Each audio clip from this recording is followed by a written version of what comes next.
Flight Sports TV, man. That's my dude. I rolls with him. You heard what the man said. It's Flight Sports TV.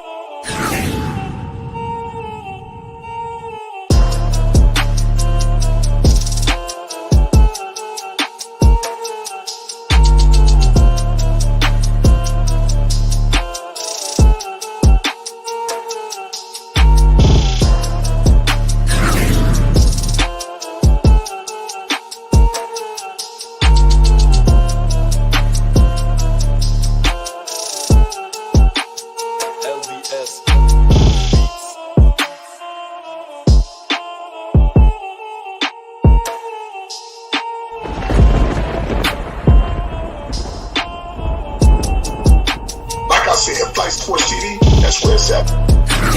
Flight Sports TV.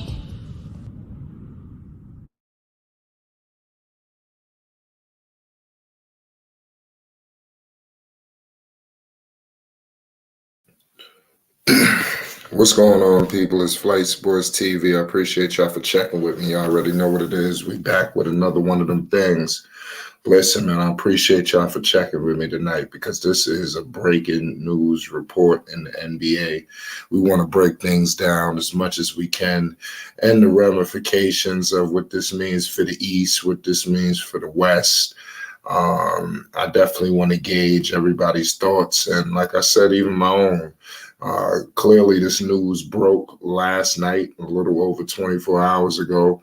It happened in the wee hours of the night. I don't think anybody expected a big, massive move like this to take place, but nonetheless, it did. And it's definitely something that we have to monitor and keep close tabs on. And like I said, this James Harden move to the Los Angeles Clippers could be NBA altering. You understand?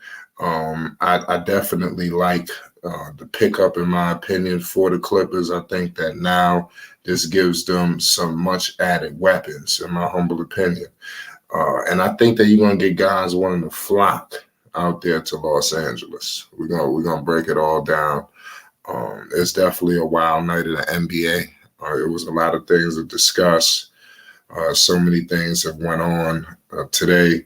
You had the New York Knicks facing the Clippers. Right now, you have the Spurs at the Suns. That score is 37-50. And boy, do you know, you have the Los Angeles Clippers, James Harden's new team, facing off against the Orlando Magic. So clearly, if you are a Clipper fan, you got to be ecstatic at what this team has just received. You put James Harden with obviously Kawhi Leonard and Paul George. I think you're talking something crazy and might even be scary. They got a lot of pieces here. You know, obviously him and Westbrook have chemistry. It's going to take them over the top. And especially if you see how the NBA is being constructed right now, you know, when you got all of these Western Conference teams, you know, stacking up. You got the Nuggets that's just head over shoulders, over heels over everybody. James is back in the West, you know, where he started, you know, spending some time out east. Clearly, the Eastern Conference didn't treat James Harden too well. Brooklyn, it wasn't ideal. Philly, we like I said, here we are now. He's got to be ecstatic about his new team. And for them to be able to keep Terrence Mann, I think that's what's going to take the Clippers over the top.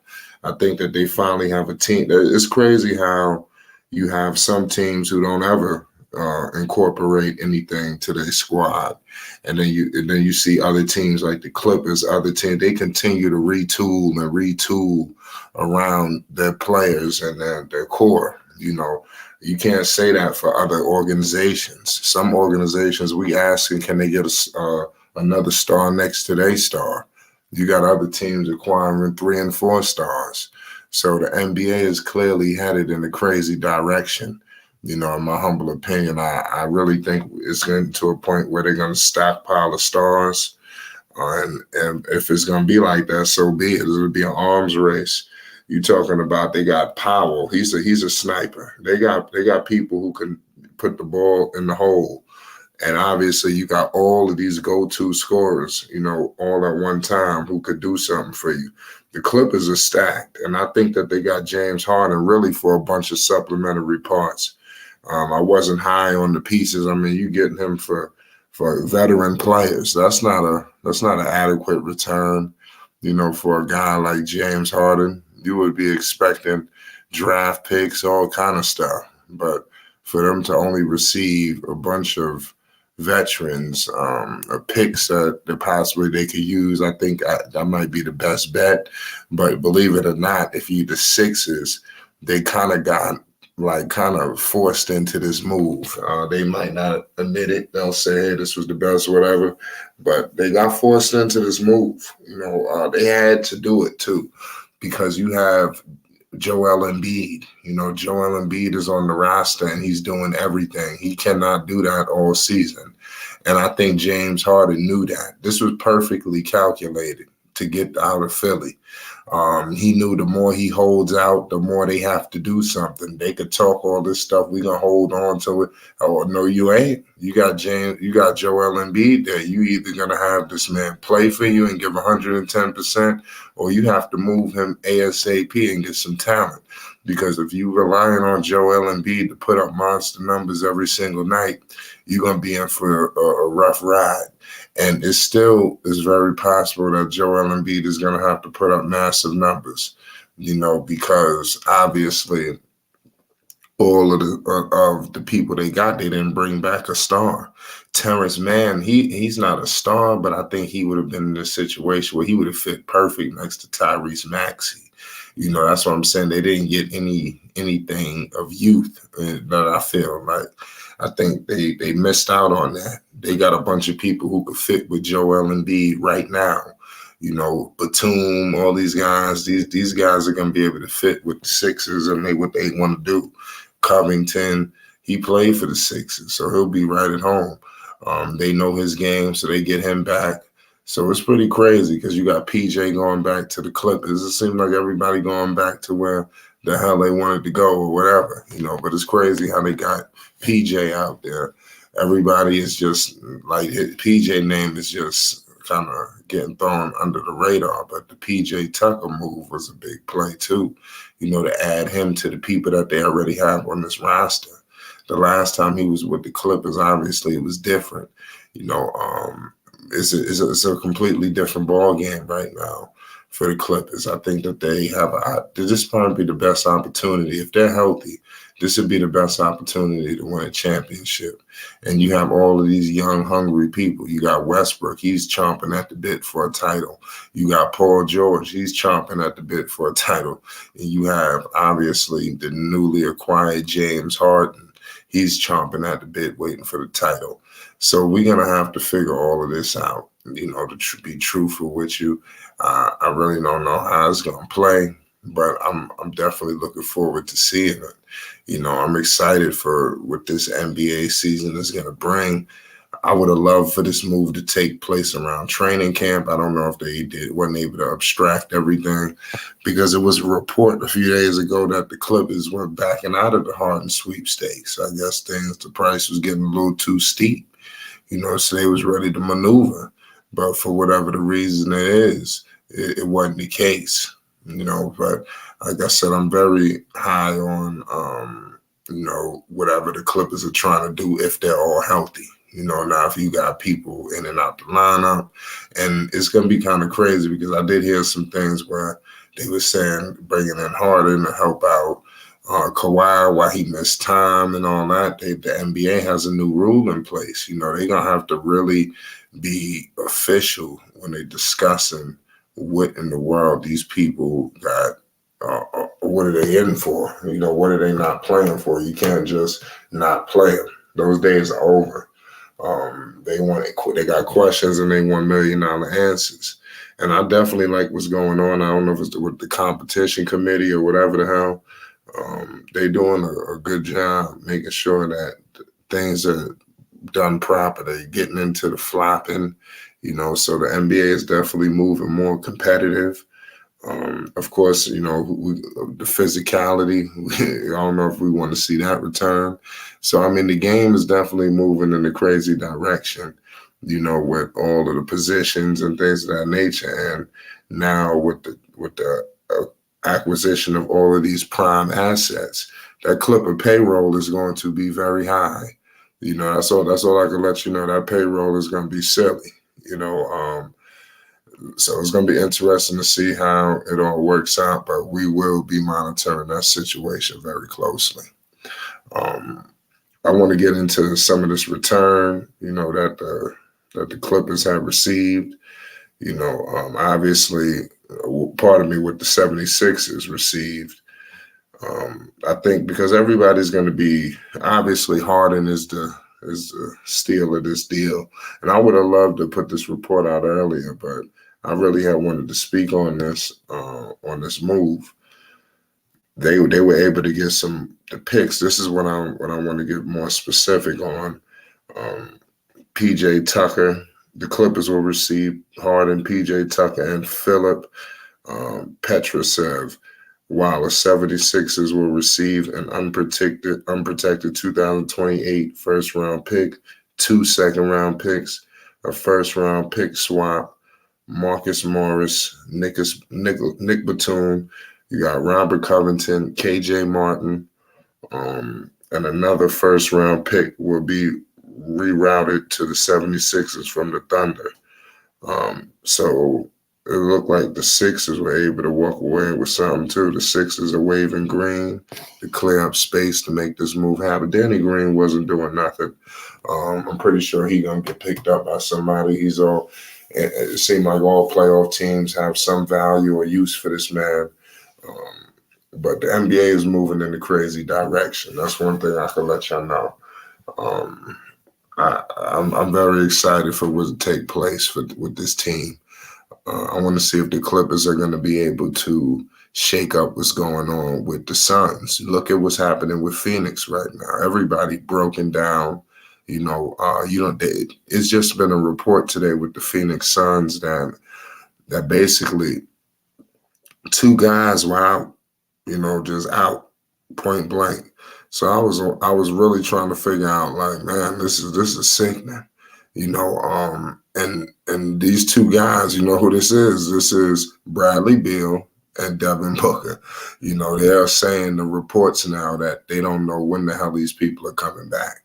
It's no timetable. So with all of that in flux and not knowing this, not knowing that, all of the weight of the world is on whose shoulders? Kevin Durant. We've already seen, that he's not the guy, to put all of the weight on his shoulders. He needed endless help, and the Clippers have it. So if the Suns are not healthy, I think that the Clippers now present to be the biggest challenge and threat to obviously the Denver Nuggets. I'm gonna hold Denver in that spot because I feel like Denver is just a very good player, in my opinion. Denver is a very good team, and you got Jokic. That dude is a monster. So he's going to be a tough player to deal with. But we're going to find out. We got Purple in the building. What's the deal, Purple? You see what's going on in the NBA. We got breaking news. James Harden. This shit is crazy. What's your thoughts? As far as the James Harden thing, like it's not shocking to me, at least. It's not shocking to me. I just, what is Philly gonna do next? Like I thought, I don't think Embiid is gonna be there too much longer. But I think it's a trade that's gonna happen in the off season. Oh yeah, they're gonna definitely do something in the offseason. They have to. Do you think that Joel Embiid is gonna stick around for all of that, or do you think eventually? Because obviously they're not doing nothing this season. I don't think these pieces help them. I think they hyping up Tyrese Maxey. Me personally, I feel like they need another star next to Embiid. Do you think that possibly Embiid, this could be his last season in Philly? Yeah, I Yeah, definitely do. I'm hearing the New York Knicks is calling. I don't know if you Yeah, heard. and I think I thought that in the summer, when Embiid, when I didn't like, to me, Philly was just, if they were in the West, they wouldn't have made the playoffs. That's all I'm gonna say. So I just felt like Joel Embiid, to his credit, is being nice about it. I think he just tired. I think he's looked up and said, "Okay, I've gotten better as best as I can as a number one option and whatever like that." And outside of what's the name? Because you got to remember, he wanted to keep Jimmy Butler, but they didn't keep him, and they brought back Tobias Harris. So yeah, he's not staying. Like he's on the first thing smoking. Yeah, I mean, I think Tobias Harris needs to go too. I think he wore out his welcome. I'm not a huge fan of Harris in Philly. What's your thoughts about him? Because he's not the guy. I don't think he did what players are supposed to do. If teams are foolish enough to give you that kind of money and all that other stuff, you take it. You don't like just leave it. Like you take it, cause you don't know if you gonna even see that money again, or if another team is gonna be willing to offer. So, I don't hold nothing against him. I think Philly put him in a role that he had no business being in. Made him like I don't know, like it's just weird. Like the situation was weird that they put him in. Yeah, I mean, it's gonna be a wild position. But what does the Clippers' outlook look like? Are they championship favorites? I mean, what is I champ? don't think. See, I didn't have Phoenix going to the finals.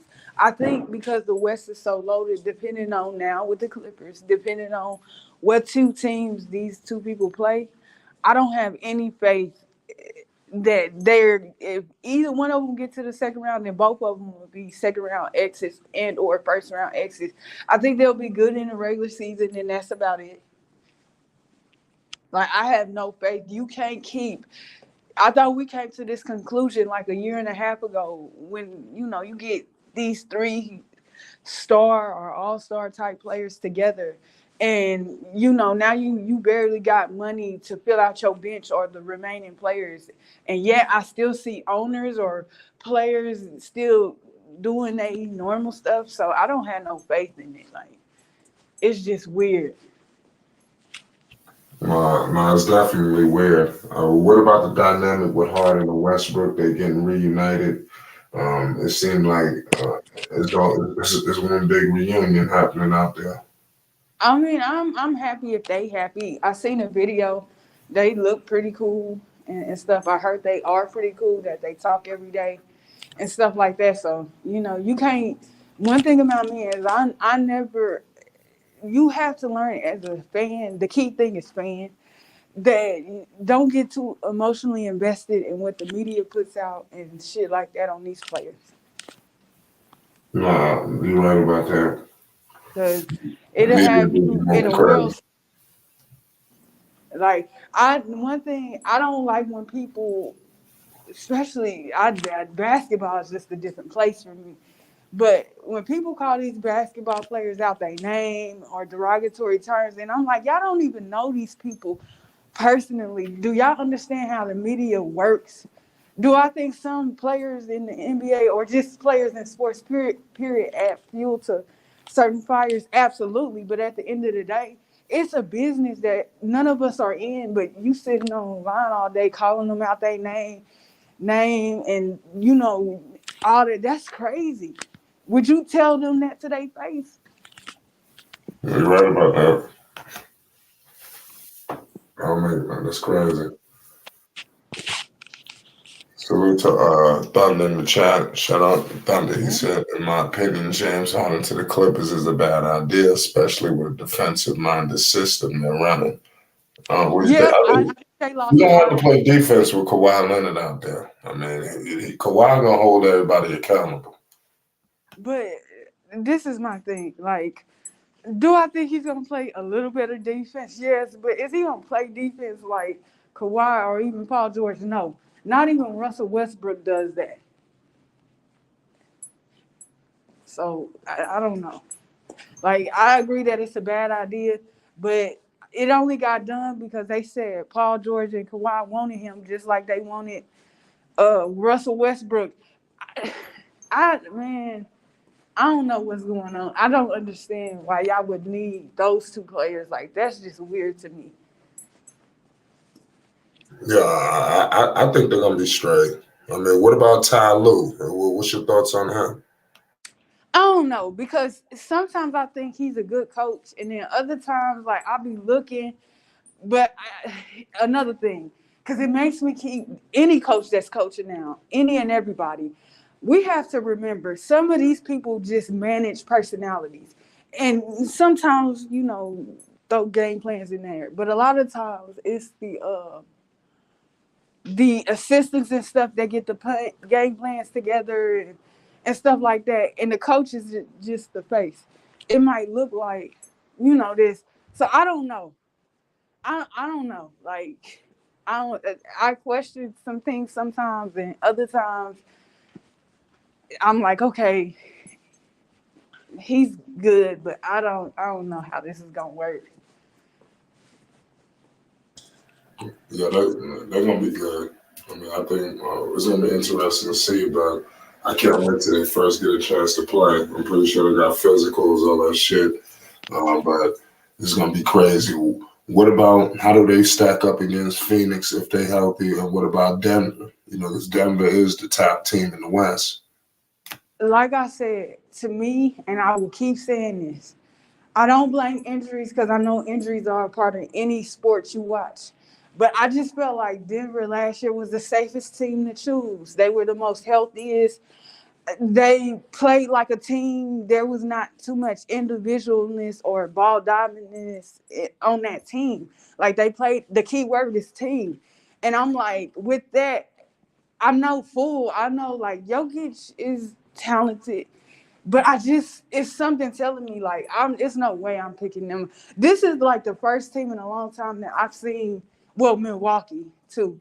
But where I'm like, yeah, I mean, like if people was on their stuff and this and that didn't happen, I don't see you going back. I don't see you coming close. I think the same thing this year. I think Denver is the safest team to choose because you question, with the Lakers, AD's, willingness to be that guy and the whole LeBron stuff, and then the health of the Clippers, Kawhi and Paul George, Phoenix, the health of Kevin Durant, and Bradley Beal, and even Booker to an extent.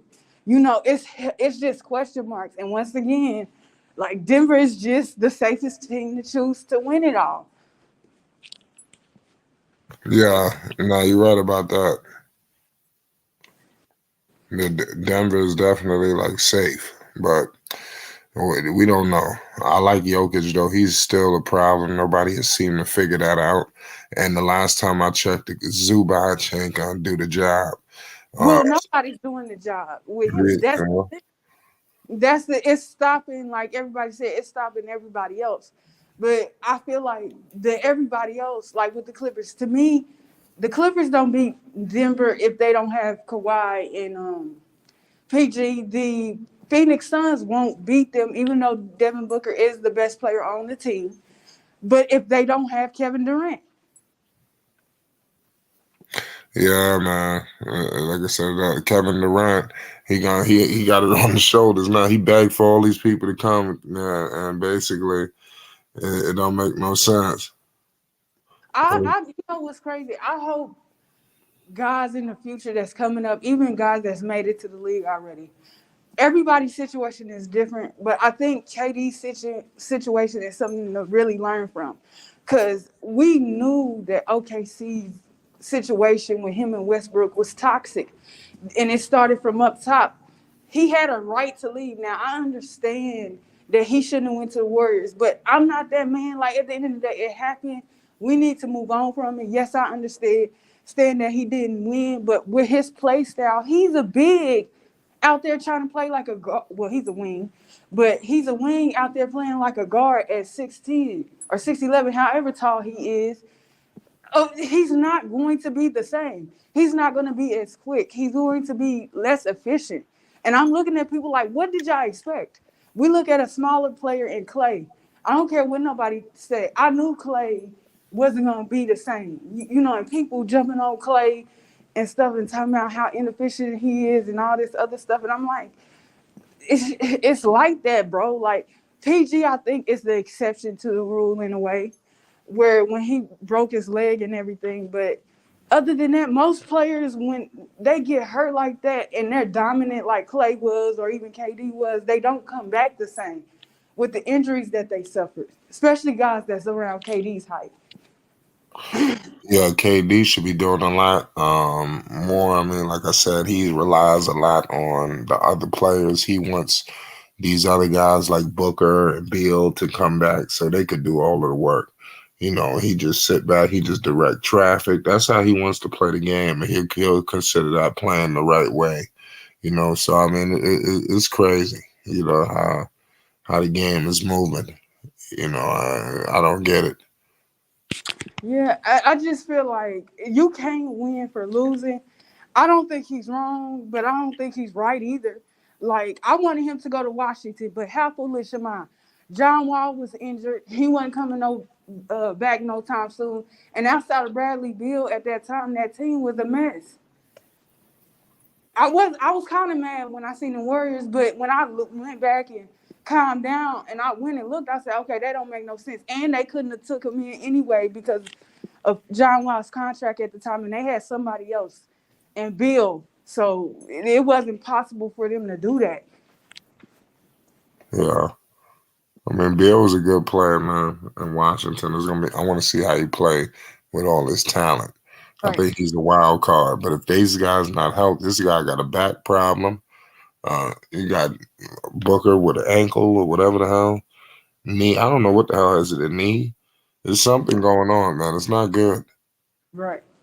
I mean, but again, KD is desperate. I don't think KD feels like Golden State is a mistake, but I think he's just frustrated because all the onus fell on him, when they was up 3-1 as a team.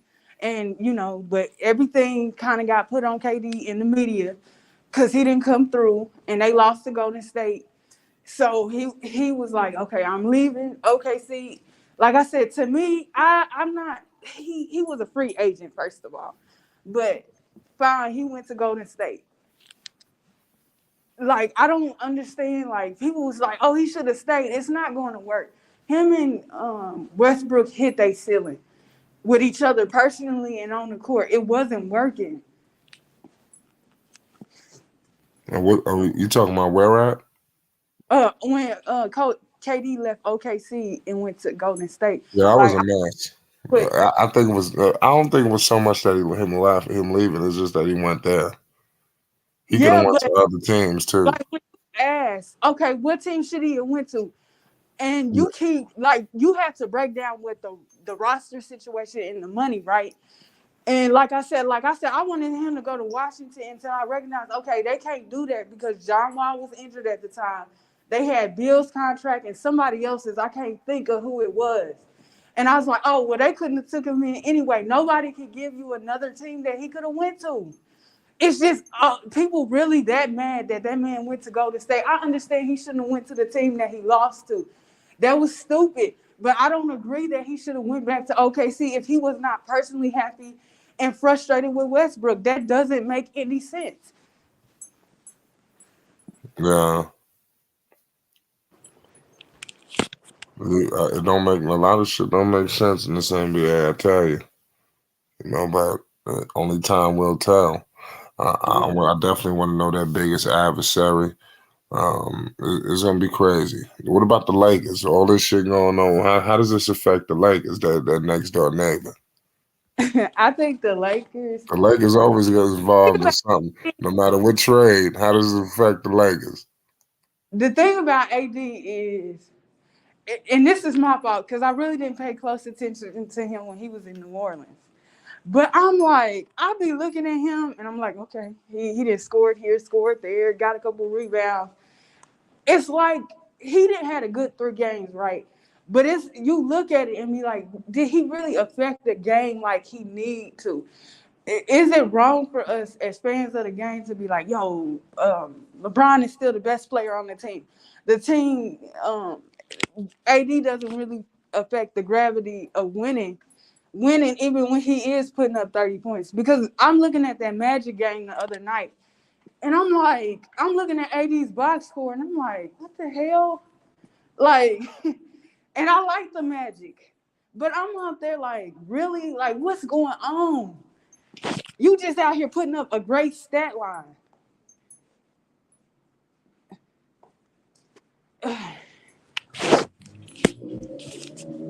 I mean, yeah, that you facts about that. All Harden want to do is put up numbers to get paid. At the end of the day, he looking for a contract. I don't know if he gonna get it, but that's really what he desperately wants, a contract. Yep. And I think I wouldn't be surprised if the Clippers give it to him. But Oh yeah, they have to. Because they move it into that new building. So if that's they true. move it into the go ahead. I think Paul George got some money this offseason, I think. I think. But I know they won't have no room. If they do that, they're gonna be looking like Phoenix, which means they would have to trade like Terrence Mann and stuff like that. They couldn't keep him around basically. I don't know. Let's see what happens this year. If they win the championship, get to the finals. If they lose in the first round, they're gonna have to figure something out. So Yeah. that's another thing in the Western Conference. People, these teams be looking good, and then shit, they lose in the first round. Yeah. That's Regular season teams like the Utah Jazz, when Donovan Mitchell was over there with Rudy Gobert, excellent in the regular season, became playoffs, they went home. The Portland Trailblazers with Lillard and McCollum, same thing.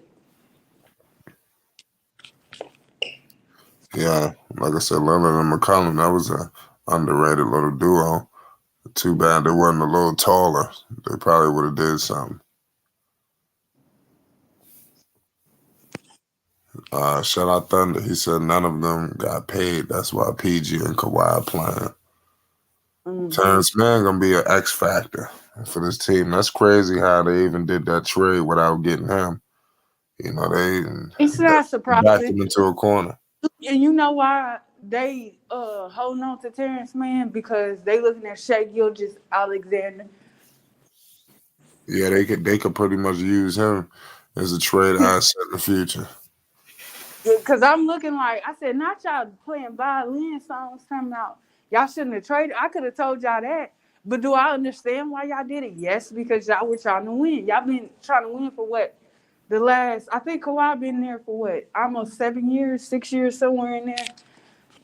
Since they got together. So you didn't really want to take the time to really develop him. They didn't see Uh, what he did too, so. yeah, I definitely like what's going on. The West is definitely they got deeper. It's a lot more teams that you got to take more serious.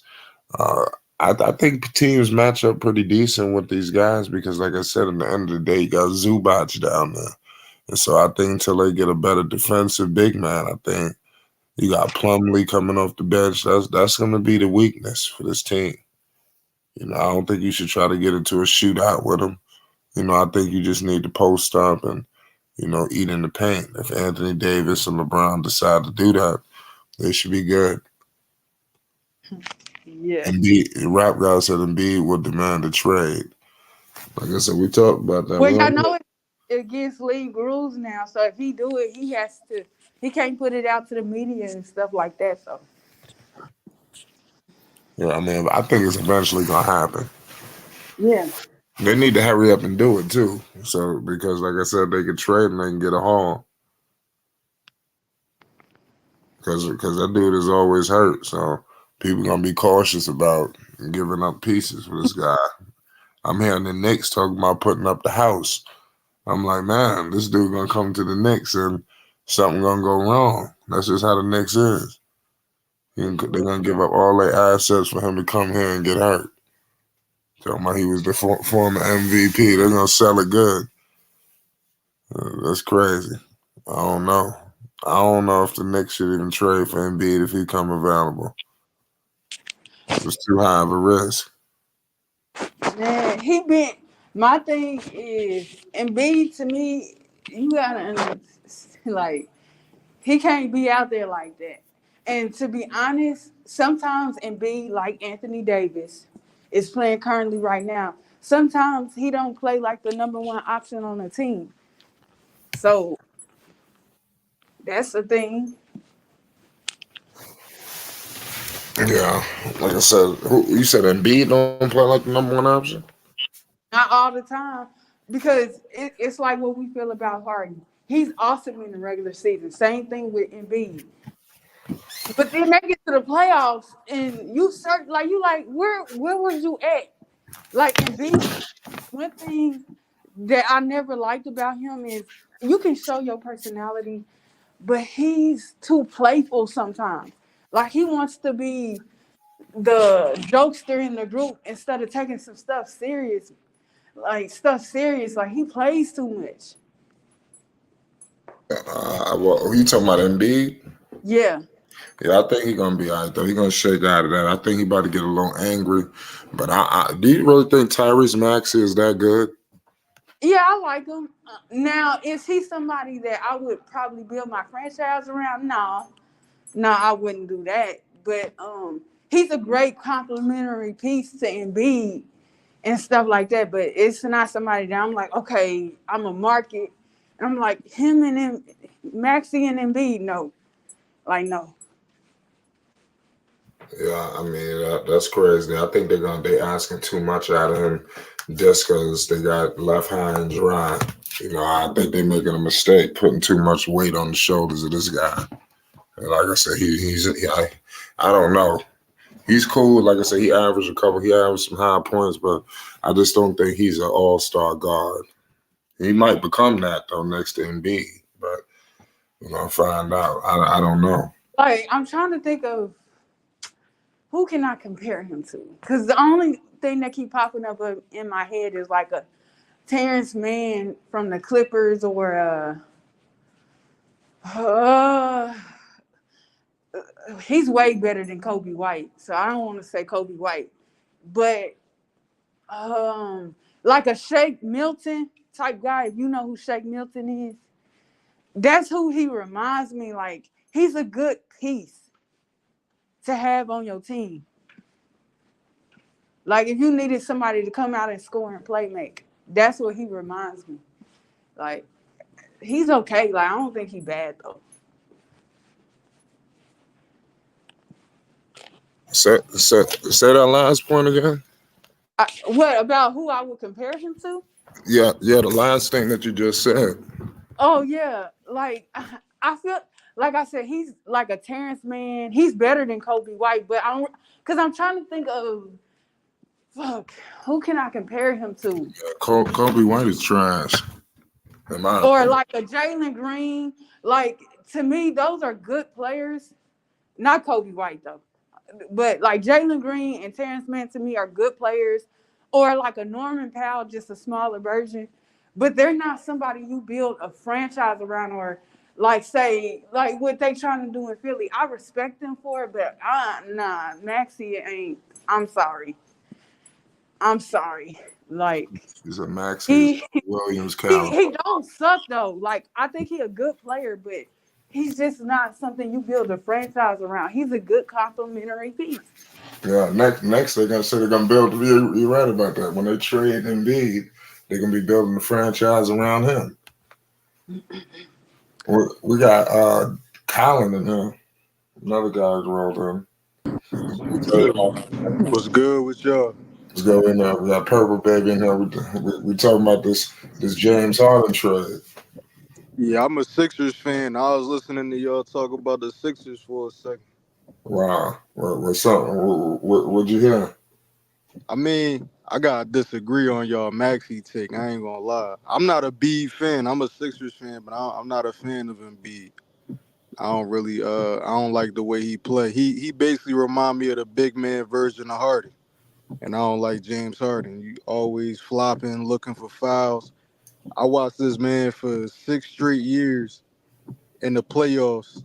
Instead of trying to go out and get actual buckets, he get discouraged easily. Body language get bad whenever the pressure wrong. He don't actually look to take smart, efficient shots. He always want to try to get to the line in the playoffs, you're not gonna get to the line. That just happens sometimes. The refs not gonna make them ticky tack calls. You gotta go get a real bucket. Yeah, I mean, but what I did see in the playoffs, Maxi can give you 30. He don't even need Embiid on the floor. Maxi was out there really holding us in games when Embiid was disappearing. He was the one that was keeping us in games, and y'all gotta remember, he only 23. He just turned 23 this year. So I actually agree he not an all-star yet. But if you look at his stats, and if you've been watching him every year he go from 15. Next year he averaging 19. Last year I think he averaged 21. He keep trending up and up. And when the playoffs come on, his points go up, his assists go up, rebounds go up. That's how you can see when somebody gonna be a star. If they perform better in the playoffs than the regular season, you know they got something special. Because most players, they production go down in the playoffs. Most players ain't built for them lights, but Maxi, I'm telling y'all, he really like that for real. Well, I don't know. Like I said, shout out to the Sixers though. But what do you think about this move though? The Harden move. Yeah, like for the P, yeah, I pretty much got a bunch of veterans. Yeah, I mean for us, I think they fit Nick Nurse system real well. They basically Nick Nurse archetypes. Like uh, we got Robert Covington, 3 and D guy. We know Nick Nurse like guys like that. Marcus Morris, another 3 and D guy. Yeah, I mean, so everybody we got is basically a perfect fit for our coach. I don't understand the move for the Clippers. Honestly, I don't think that moved the needle for them at all. I think that's a terrible decision. Harden is just not good no more. First of all, it's only one ball, and you got Westbrook, Harden, and uh Kawhi, three guys that usually need the ball to be productive. Paul George and Kawhi can go without the ball, but all of them are best with the ball in their hands. It ain't that much ball to go around. Somebody gotta take a back seat, and I don't see Harden doing it. He not coming off the bench. He not gonna want to defer. He not gonna play off ball. So I don't know. I don't see that working. I think they should have gave Terrence Mann that Yeah, they I couldn't should get to that. They wasn't playing by him. yeah yeah I they couldn't get him. Nah, that was the move that y'all was supposed to do. That right guy, they robbed John. yeah we wanted him for real. We definitely wanted him, but I think the Clippers doing him dirty because every time I see him get 25, 30, 35 minutes, for whatever reason he get it. Every time he get the right amount of minutes, he balling. So I don't know why they not developing him how he's supposed to be developed, or I don't know. But for me, I'd rather roll the dice putting Terrence Mann in the starting lineup before Harden. I'd have never traded for Harden. I think we robbed him, honestly. That's how bad I think Harden is right now for his standards. I ain't saying he a bad basketball player. He's still, top 35 in the league. But in my opinion, I think we robbed him for real. Because we've been trying to get rid of him. They gave us exactly what we wanted. Got rid of his contract, got some draft picks, nice rotational pieces. You know what I mean? So I say we won that trade as of now, but who knows? Harden could prove me wrong. He could go out there, reverse the clock. Shit, who knows?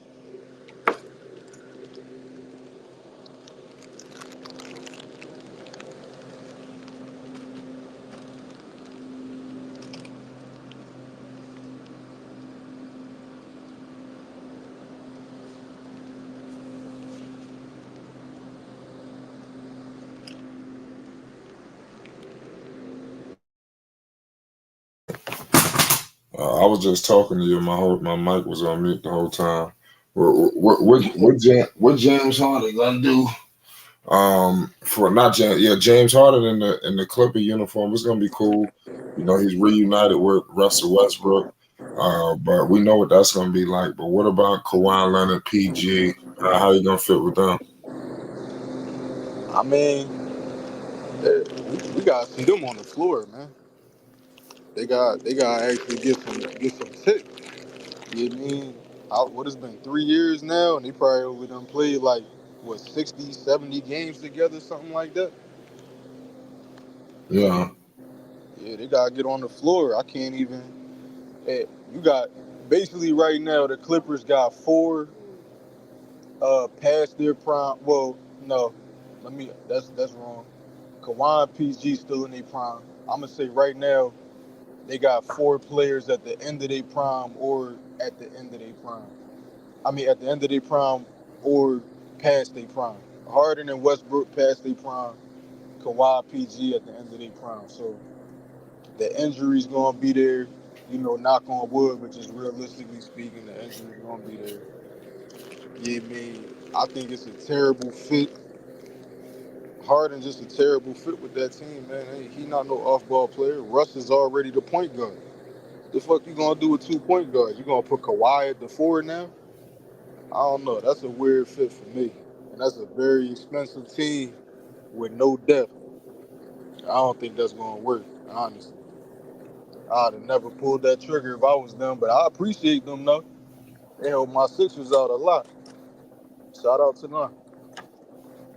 Yeah, the Sixers, man, they're a good squad. I think I hope that Embiid do request a trade. Do you see that happening? Shit. I hope you do too. I don't see it happening though. Why not? Uh, I just don't see Daryl Morey doing that. I don't see If he asks for a trade, he gonna do it. when he asked for a trade. No, I said if. If he asked for, it depends, man. You gotta think that's been the cornerstone of our franchise for you know, for 6 years. I mean, you could say 7 or 8, but his first couple years in the league, he wasn't really playing.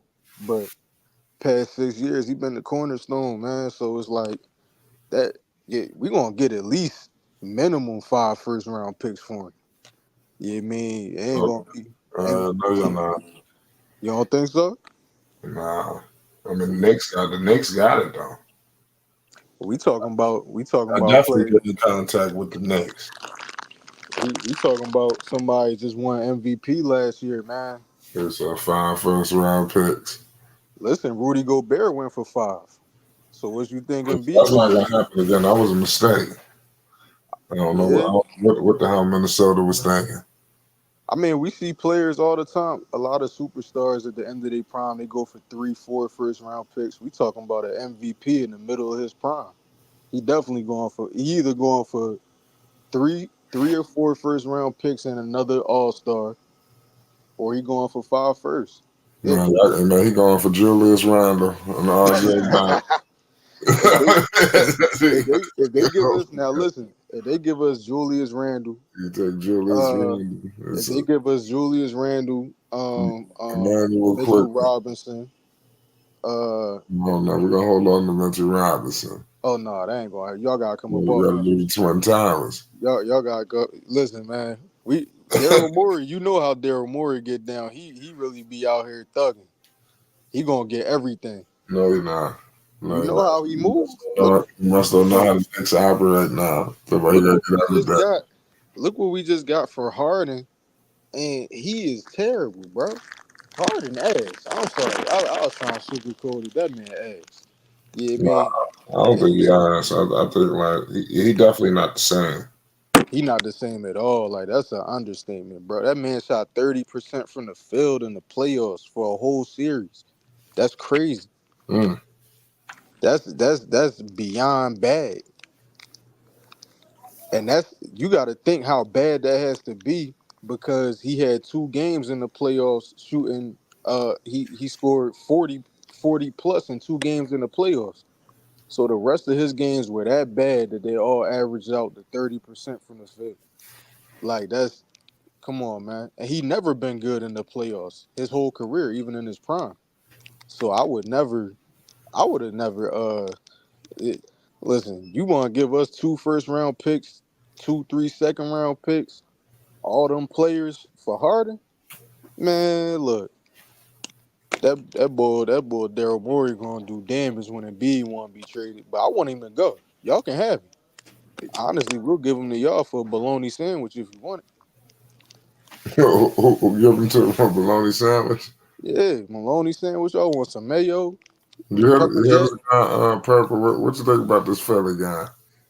I mean, he's speaking his Nah, honest. I'm messing with. Shout out my man Kyler. Look, man, But I don't like floppers, man. You go get a bucket. I like Jokic, man. Jokic try to get a bucket. mm, Well, man, um, you do realize you got them picks because them players is very, very mid, like very mid.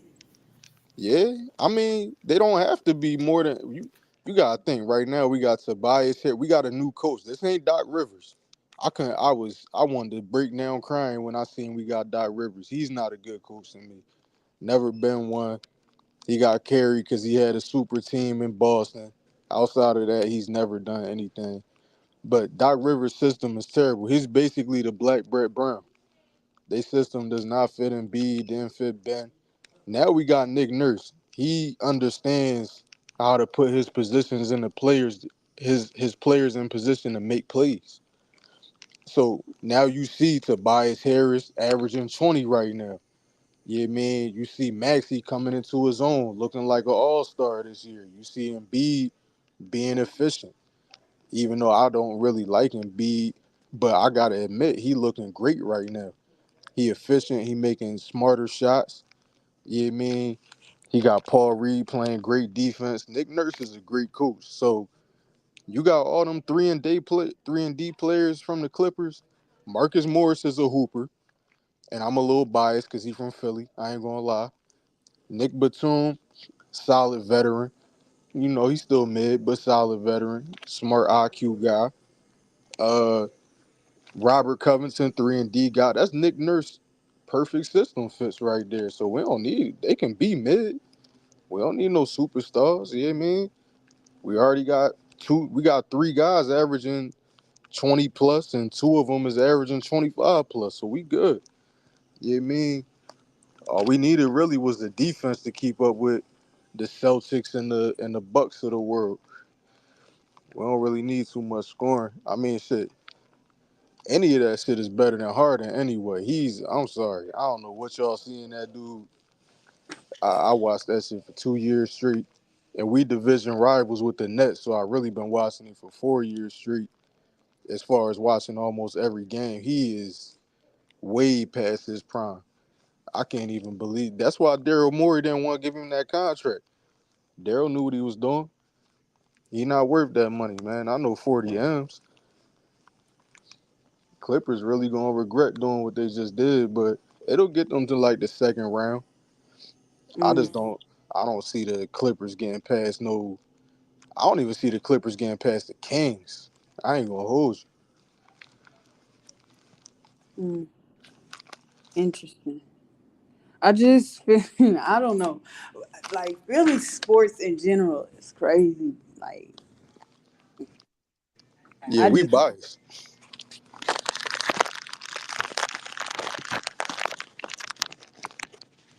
so you think I had to go do something. So I missed what you were saying about Maxi. Would you saying that Maxi was a franchise player or something like that? No, I was agreeing with y'all that he not there yet. I agree with that. He not there yet, but I don't agree with who you compared him to Shake Milton. That was wild. Yeah. Shake Milton compare. I can't agree with that. I mean, Maxie he been consistently improving every year, so it's been. I would have to pull up his So stats. Where I ain't hear you. What you said? what's your comparison?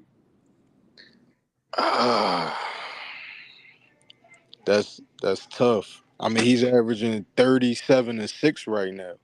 I, yeah, I mean, first year, rookie year, he only averaged 8. Second year, 17. Third year, 20. Right now, he averaging 30 right now. Yeah, I mean, so I can't. It's hard to say a comparison until I really see him take off. Uh, Play style. Mm,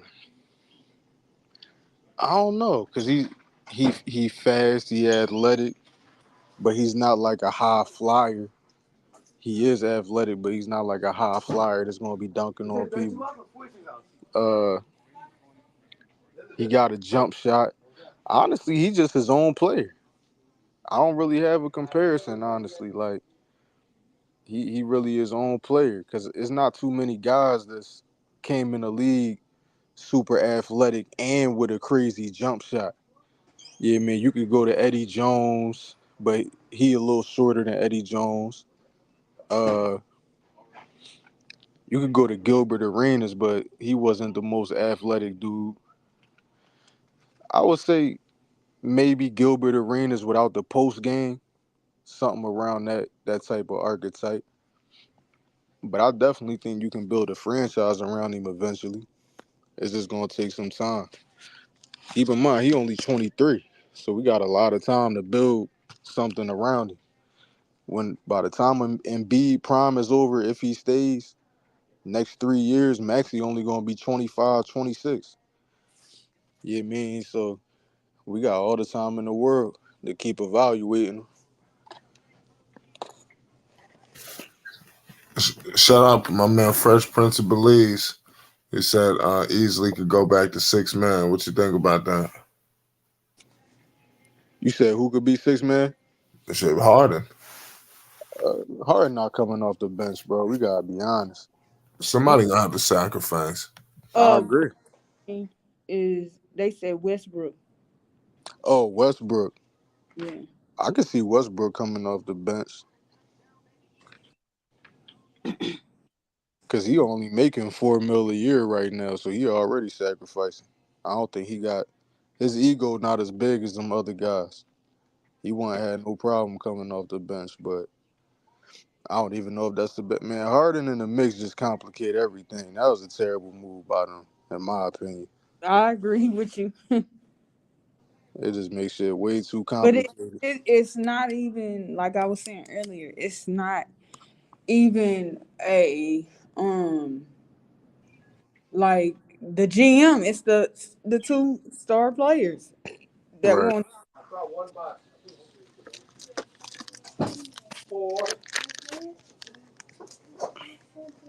What you say? You had cut out. You said it's the Right, it two was star the two players. star players that wanted him, not the GM. Right. They got to deal with the repercussions of that. Yeah. Yeah, that's a fact.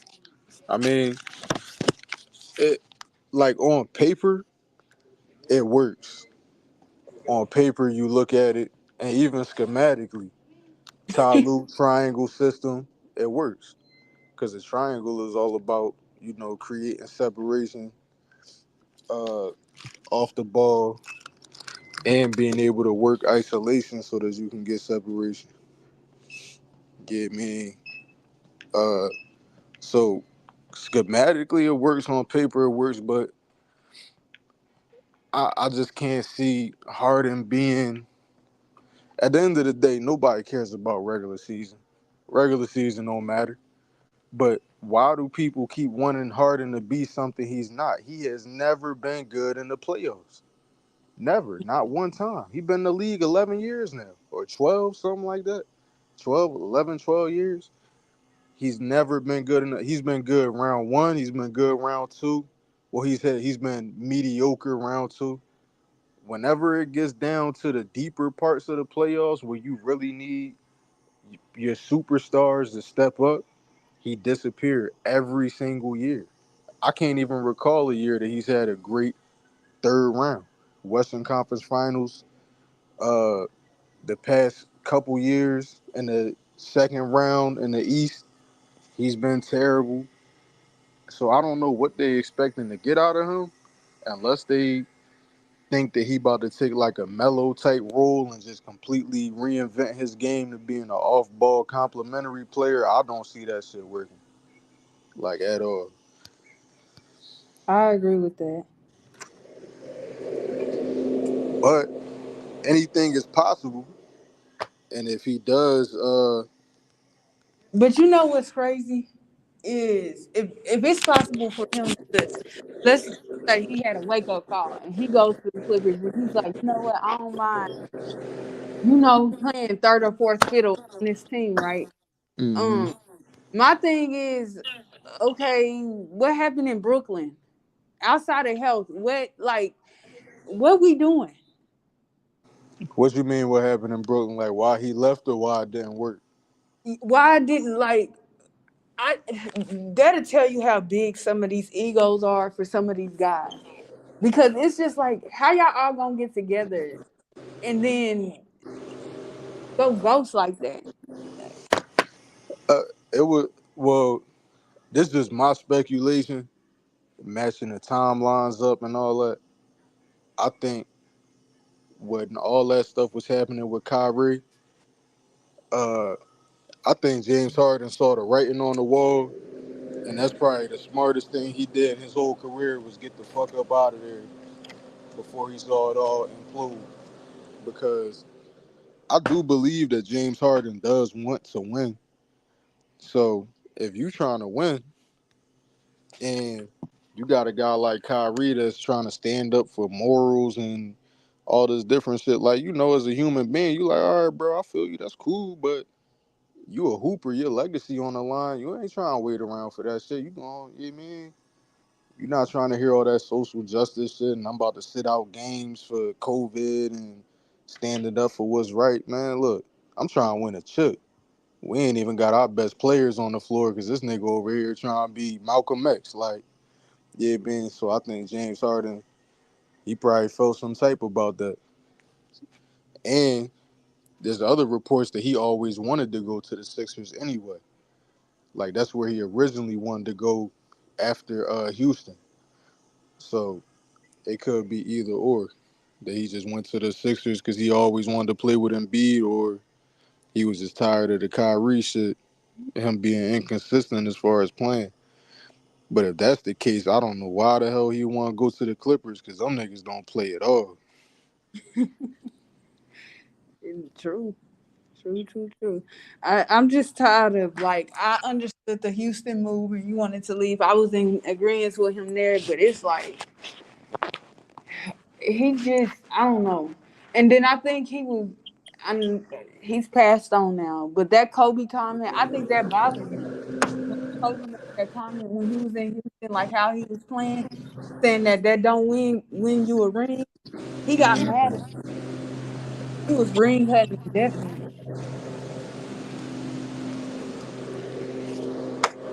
I mean, Kobe wasn't wrong though.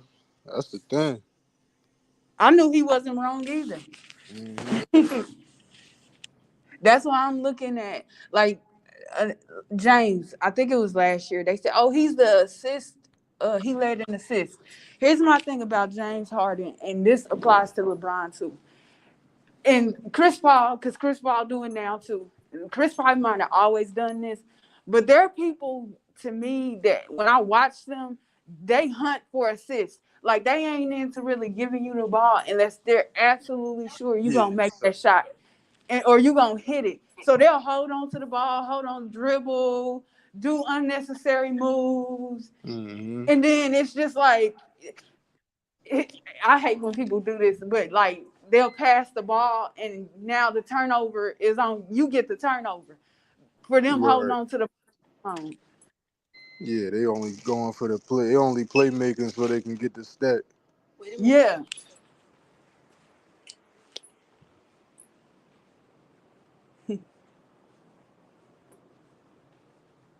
yeah, like that's my thing. So when people tell me that Harden is this playmaker, because even Russell Westbrook does it. He hunts for assists like a mug.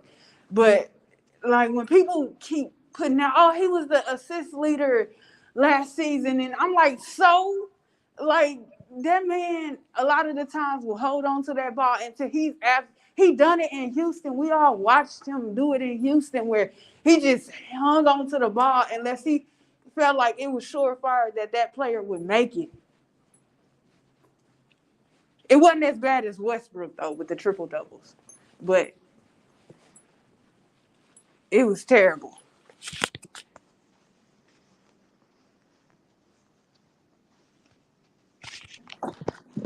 Yeah, my fault. I was in the store real quick, but yeah, as far as Harden, guys like Harden, even Westbrook to an extent, but I gotta give Westbrook credit. He reinvented his game a lot to where he's actually being a real playmaker. Right. And Westbrook is trying to be more efficient now since he's a role player. Right. But the people that say James Harden is a playmaker, this, that, and the third, man, I watched James Harden. Like I said, the reason I don't like him be same reason I don't like Harden. They style of play does not win you anything in the playoffs because they're not taking they're not taking shots that put you in the best position to maximize whatever scheme is being implemented. Like James Harden taking all these inefficient step back shots, you come up the court 10 seconds, 5 seconds into the shot clock, he's shooting the ball or he dribbling the ball right out the air. Bruh, there's no pace. There's no real pace. It's either he dribbling the air out the ball or he's just taking a quick shot 5 seconds into the shot clock. Like Yep. there's no actual sitting down, evaluating the defense. What look are they giving me? All right, Right. let's find the best shot, like LeBron does. I'm not a big LeBron fan, but I gotta give him credit. Every single time he goes up the court, when he has the ball, he looking all right. What the defense showing me?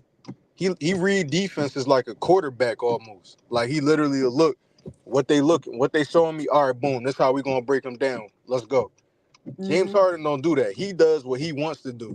Oh, I'm open right now. Fuck what the defense showing. Fuck if I can get a Yep. better shot.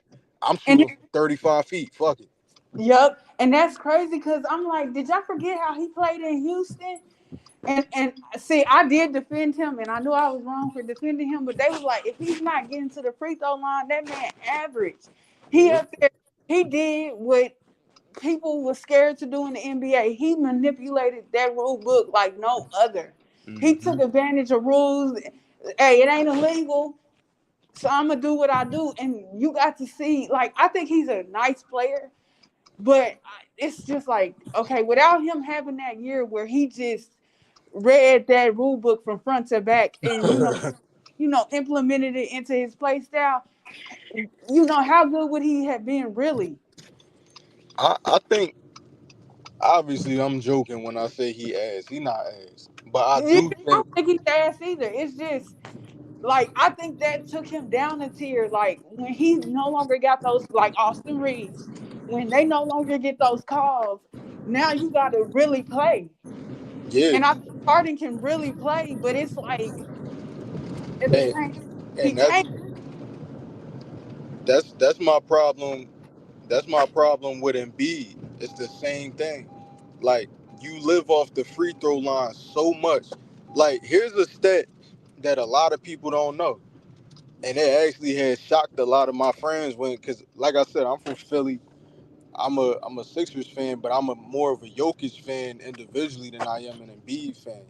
So a lot of people where I'm from, they hate the fact that I love Jokic so much. But a lot of people don't know the year that Embiid was averaging 33 and Jokic was averaging 26, they had the same amount of field goal attempts. I mean, the same amount of field goals made.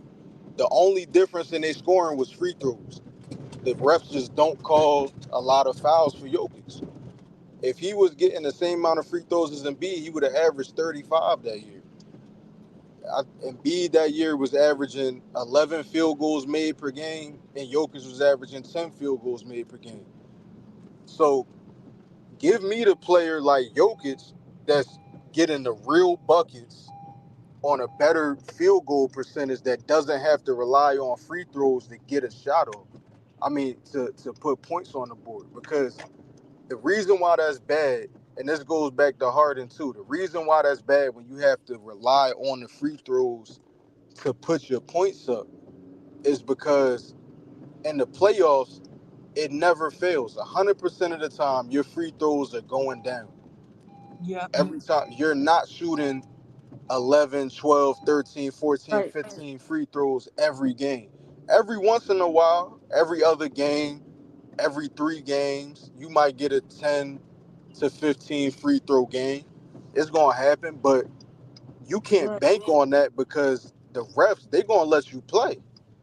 And the playoffs, they letting you play. Oh, it's more physical, half court game. You're not getting as many transition fouls.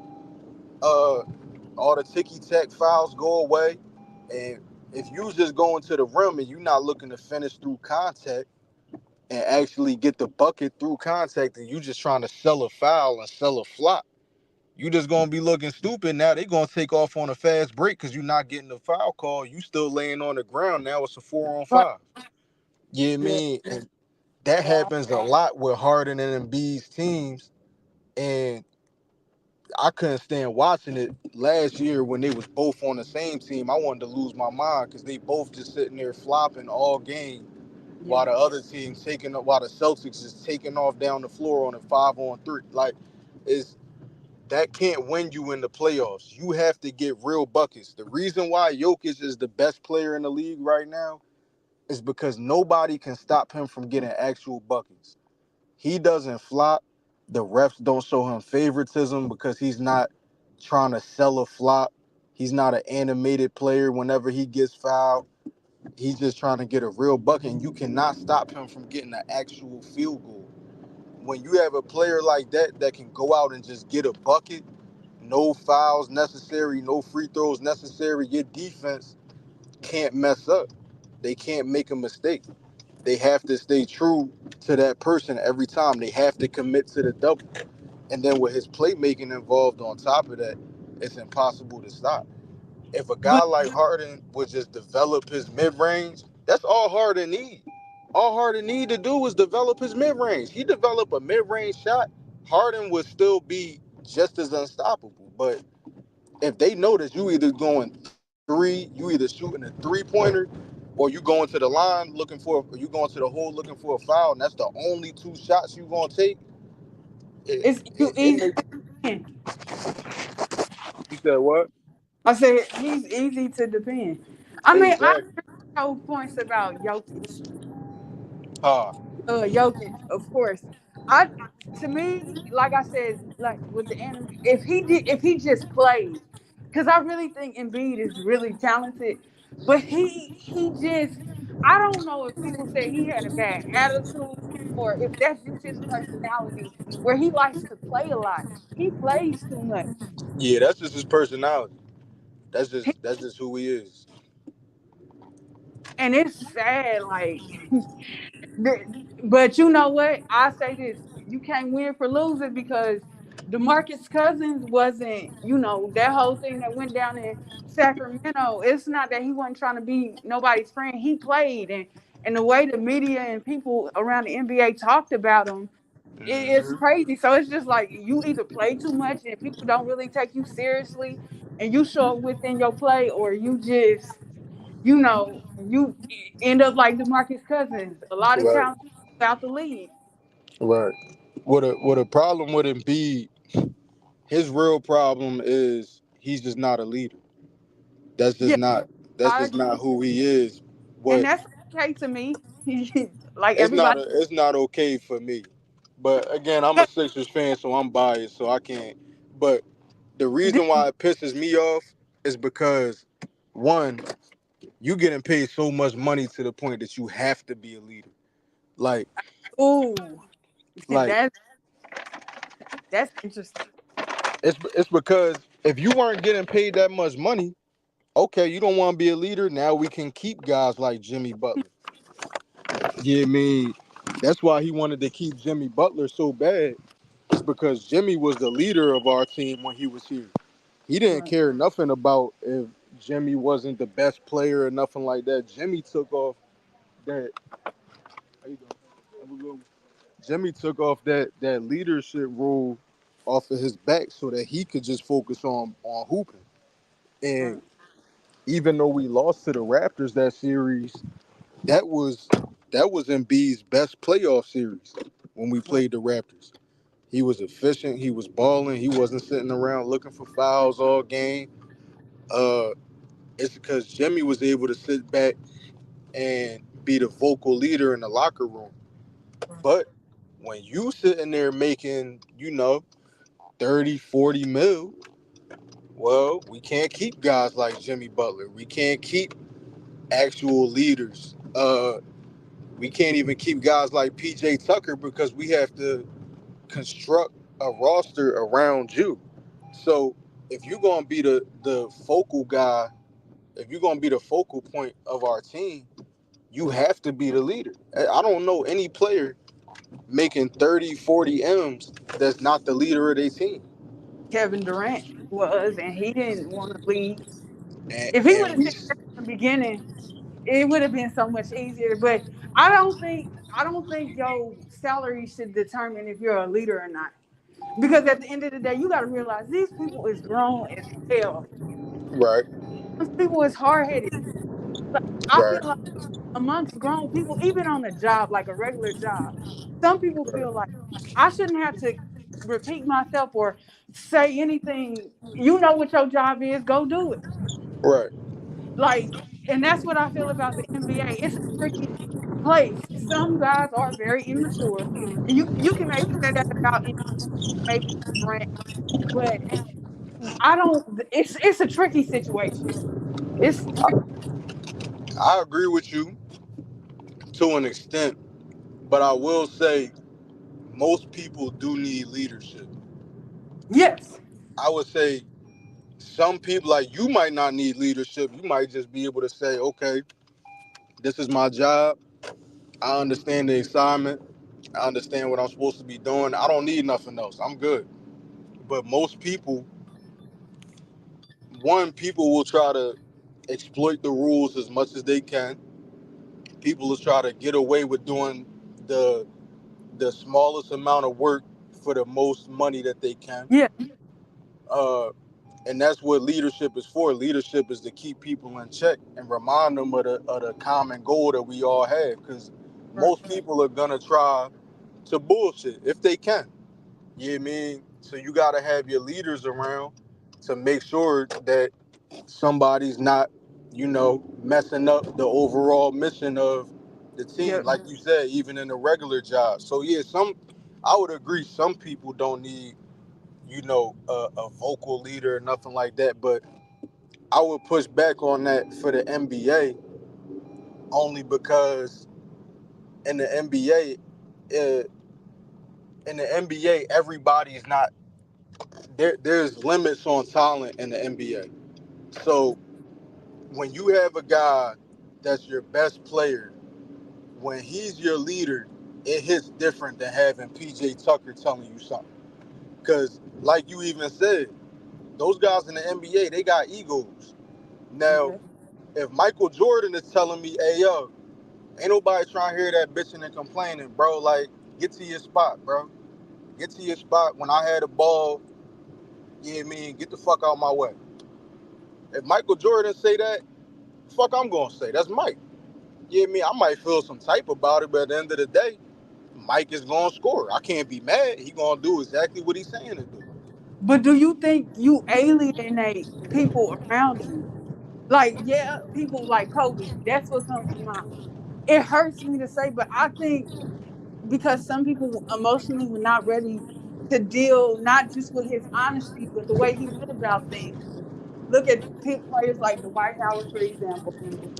It kept it because I so wanted it to be a lie, but it's looking like it wasn't a lie. As much as his peers commend him, nobody wanted to play with the Lakers because of him and how he went about things. So I think it's a double-edged sword when you can't speak to everybody that way, even if you're Absolutely. a player on the team. Absolutely. Well, I think certain leaderships, it depends on your leadership styles. I don't think every leader has to be an asshole. Like, sometimes that works, sometimes it doesn't. But it depends on a lot of different factors. Like, Michael Jordan and Kobe, uh, even taking it to a further extent with coaching a Bill Belichick, you mean that asshole style of leadership, Tom Brady, it works when you winning. When Right, you winning, when you winning, it motivates you because uh, it's putting that fire inside of you. So when you winning, that asshole type of leadership works because at the end of the day, in a sport driven by testosterone, when you angry, you pissed off, that kind of works to your advantage because now you're getting an adrenaline boost. And the asshole, blunt, honest style of leadership, you can only get better from it because you learn it. And they telling you the truth. They not telling you something that's gonna hurt your play. They telling Right. you something that's gonna make you better. But I will say, to your point, how you even brought up Dwight Howard playing with Kobe during that time, they was losing and shit. So when you losing, you ain't trying to hear none of that shit. It's just negative. Like, you know what I mean? With somebody screaming in your ear, cussing you out, all that shit, bro, we losing. Fuck you doing all that for? Like, what you saying not even working right now. You know what I Right. mean? But if you winning, that is the best leadership style. But everybody doesn't have to. It's different ways to be a leader. Like Pete Carroll, for example, in the NFL, coach of the Seahawks. He's a very like kumbaya, uh, you know, super optimistic, never negative type of leader. But he's just a great motivator. Yeah, I mean, always putting something positive in your head, always keeping you on track. So, and he's been he's won a lot as a coach. So, you got guys like Jimmy Butler, where he's not really like, he's kind of an asshole, but he's more so just an energizer bunny type of leader. Like, he's the type of person that's never going to let you lack energy. So, it's different type. I don't need Embiid to be, I just need Embiid to step up. Like, when I say leadership, perfect example. Last year, uh, Game 6 of the Eastern Conference semifinals, we was playing Boston. Uh, we was up for most of the game. It was like a back and forth game. I would say around 2 minutes, 30 seconds ish. Uh, somebody, we came down. I think Harden missed the shot or Embiid missed the shot. One of them missed the shot. They came back. They scored. Came back down. B turned the ball over. It's like 2 minutes, 30 seconds left. And Bede and Harden just walking up the court. I'm talking about the Celtics is in a fast break situation, and Bede and Harden off of the turnover they made, just walking back up the court in a fast break situation. A 5-on-3 because they was walking up the court. It's 2 minutes left. We was only down by like 5 points. And these niggas walking up the court because they mad. Celtics scored. Now we down by 7.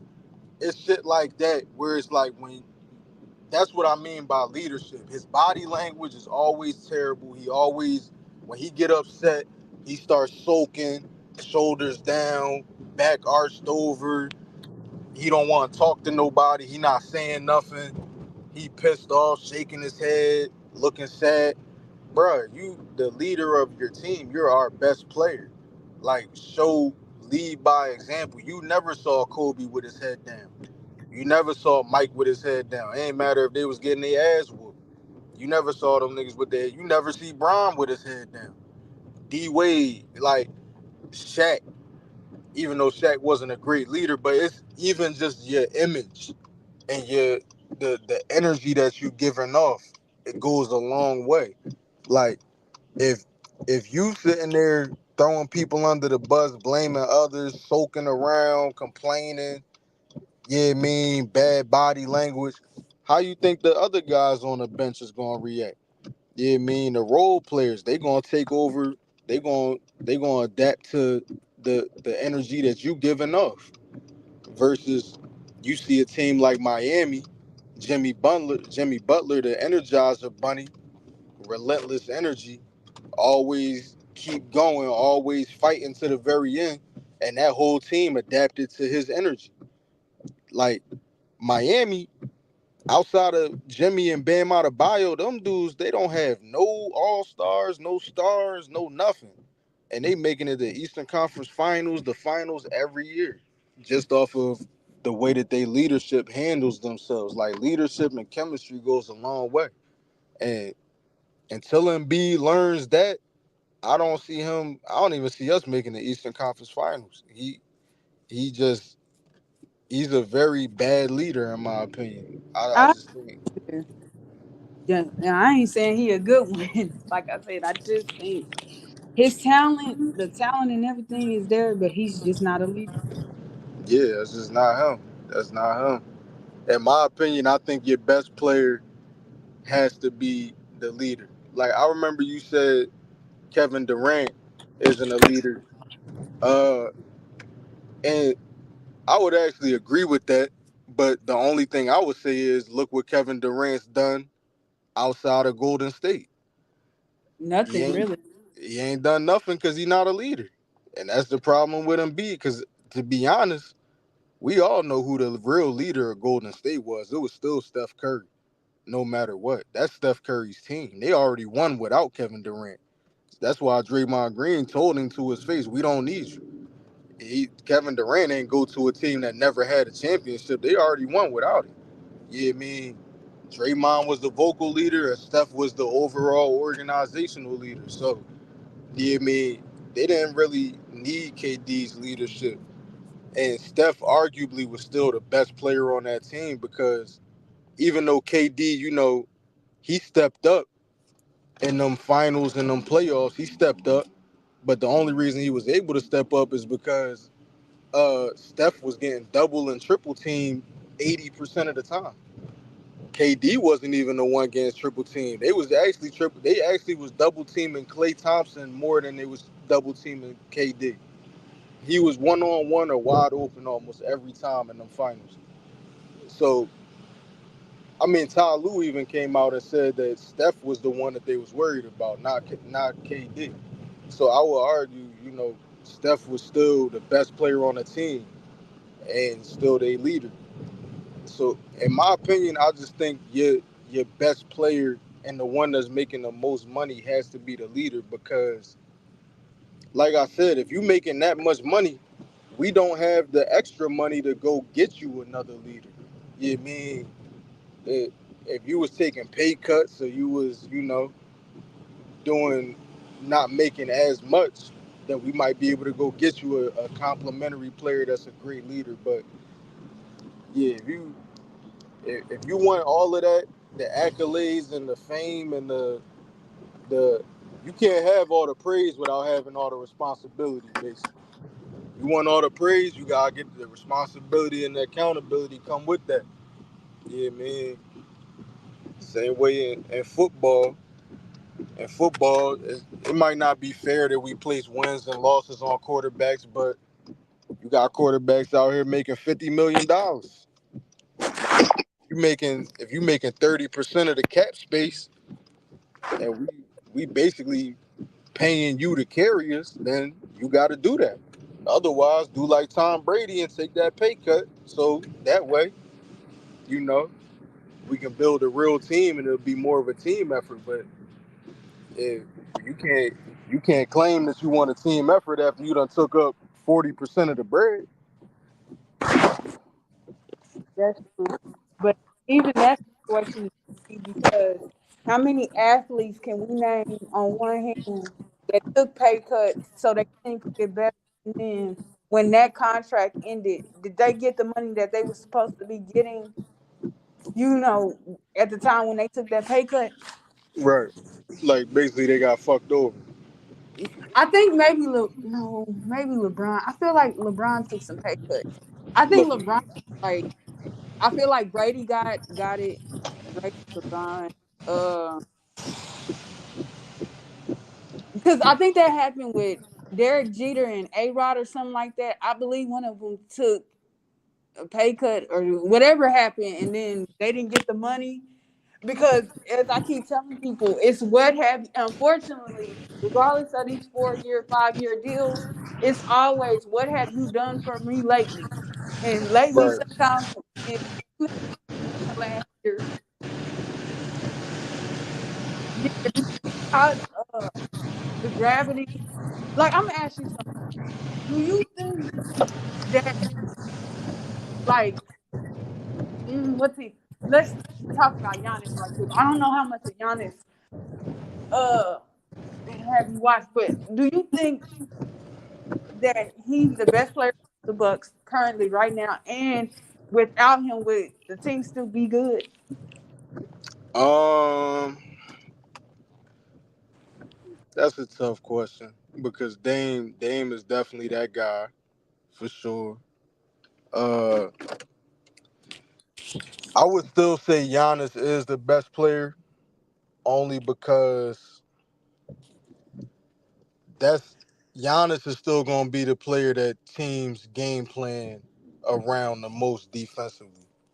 Mm-hmm. Like you have the game plan to stop Giannis Mm-hmm. because Giannis is a game record. Dame is still a great player at this point in his career, but you can contain a guard. You can't really contain a 7 foot, 260 pound nigga that move like that run a 4.40 and jump out the gym. You can't contain that. You got it take your whole team to contain that. You can get a Drew Holiday for a Dame and he can hold him to 25, which holding Dame to 25 is decent. I'll take that any day. You Mm-hmm. can't put nobody one on one that's gonna stop Giannis from doing what he wanna do. You gotta double him, you gotta dig, you gotta track, you gotta zone up, wall up. So I would still say Giannis the best player. And hell no, they definitely wouldn't still be good without him. Definitely not. Well, what you mean by good? Like, Like, uh, oh, for instance, like let's just say he wasn't on the team currently. Would right. Milwaukee be a title contender or not? Yeah, a title contender or a conference champion or whatever it's called. You know, to get to the finals, would they still be preceded with just Dame and Middleton and Lopez and I was about to call him Herbert. I can't think of the other dude's name. His what's name is slipping my mind. Oh, Portis. That's what I'm Yeah, thinking about. yeah, yeah. Nah, hell no, not a title. They with Dame there now, I, they probably make it to the second round without Giannis. They could probably make it first. They would make the playoffs. I'll say that because Dame gonna get you to the playoffs Yeah, off his own muscle. But right. a title, nah. You gotta remember now they gave up Dame. I mean now they got Dame. They gave up a little depth too. Yeah, Yep. man. Yep, So definitely. you gotta have a bench in the playoffs. And I think I want to hit you with that too, cause hey, listen, the from the Clippers to the not the Warriors, the Clippers, the Lakers, the not the Nuggets either. I'm missing somebody. The Suns. Everybody is like, oh, they don't need no bench in the playoffs, and I'm like, okay, champ. the, Okay, okay, okay. the bench is what wins you games in the playoffs. I'm like, okay. I'm The like, bro, they don't have they don't have like the game. Who did KD play and they lost? Because Booker, I think it was the second game that they played. I forgot who they played, but they was talking about KD, talking about he didn't come out in the clutch, and I said this is the same people that said that they had a good group of players, that they had a good bench. They had guys that should be in the G League or so right. far in the depth chart, starting with him or and getting no he and I didn't realize he had I think it was like 40 points or You I think talking about KD on the Suns, right?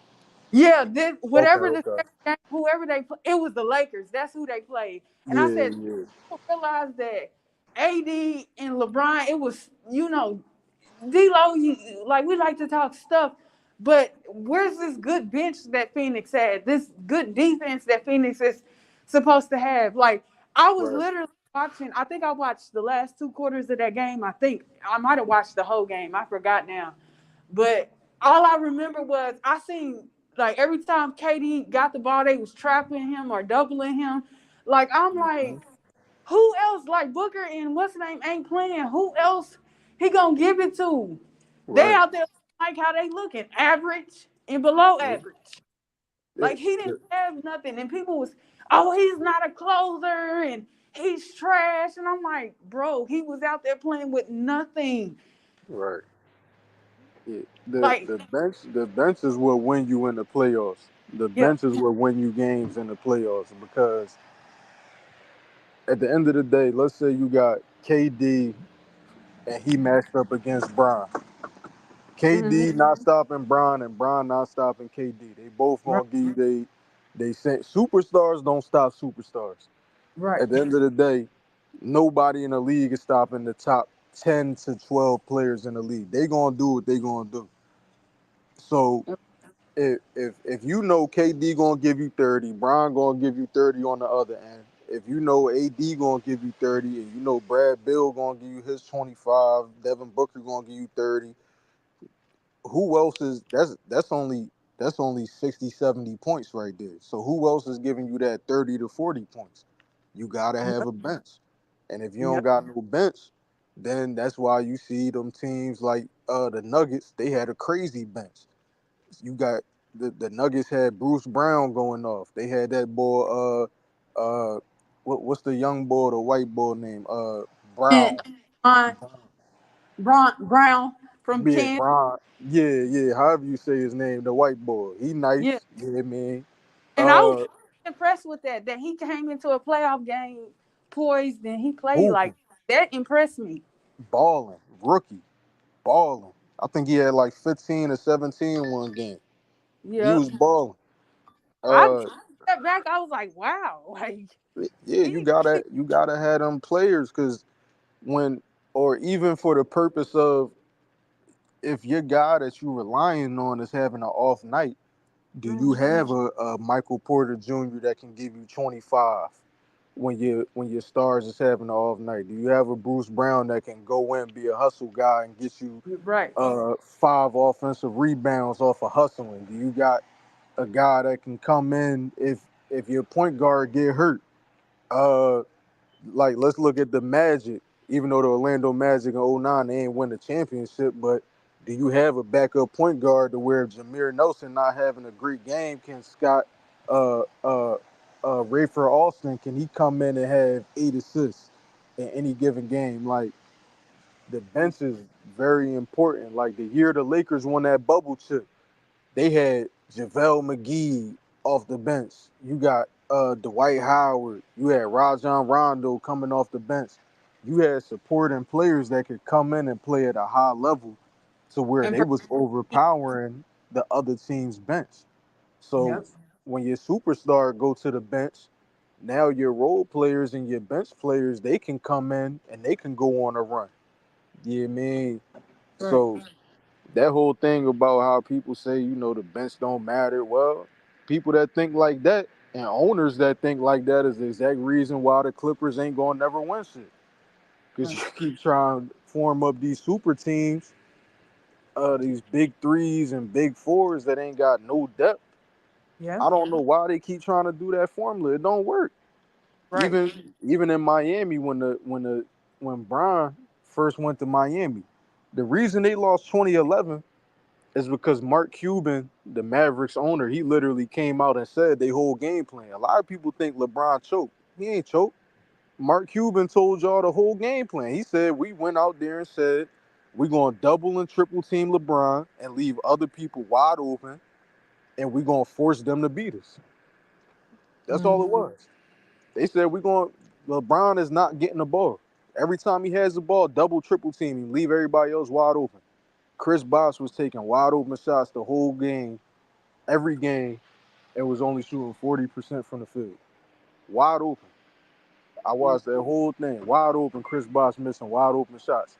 Outside of that, that first year in Miami, they spent so much getting LeBron and getting Chris Bosh, they had no depth at all.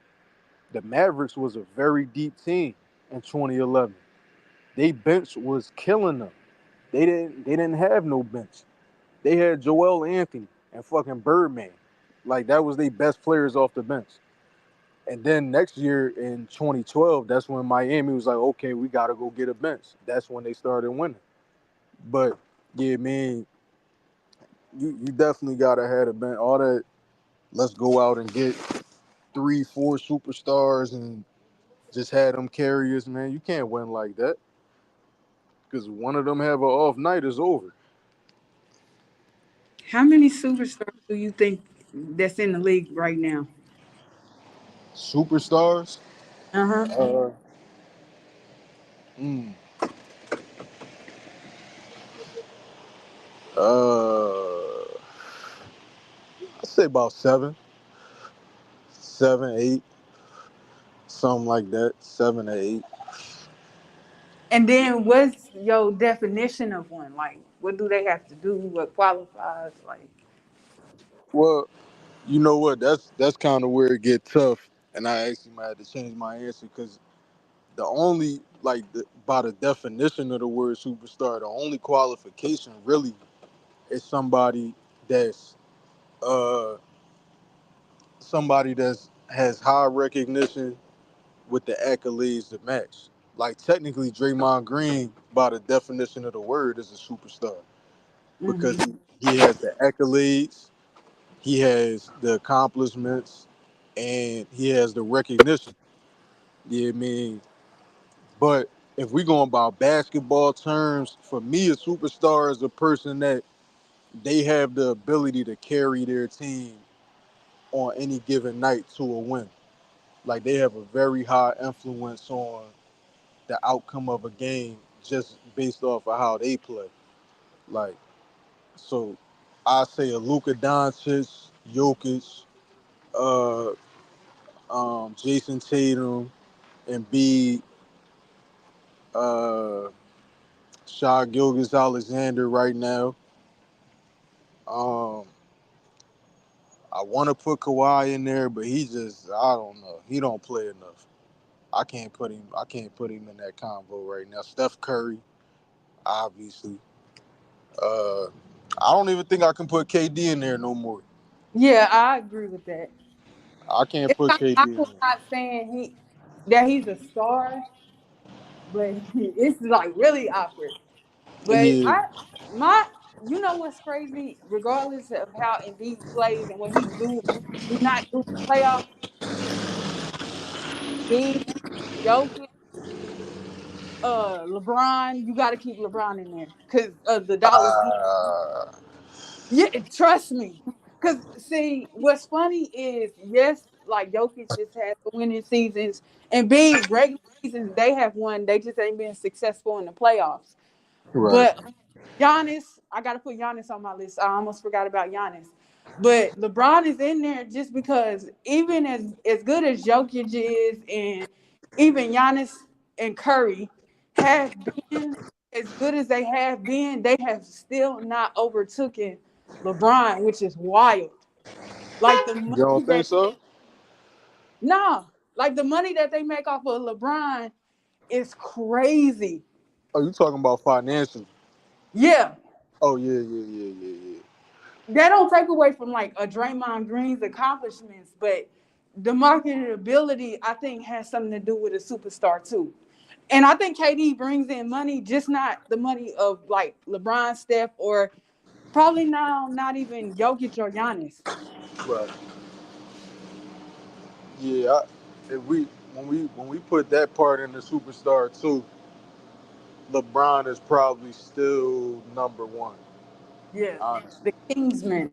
He's out here teaching, and that's kind of sad because it's just like I'm in the thought, okay, fine, fine, you broke the scoring record.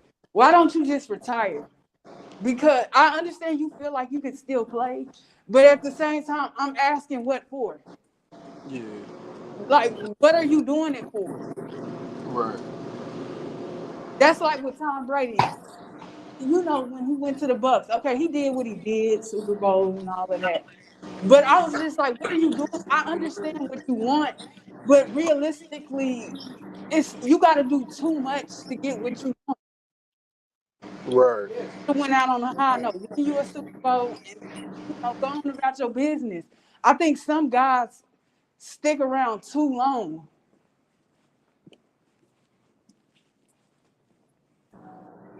Yeah. It, I think he definitely. Hold up.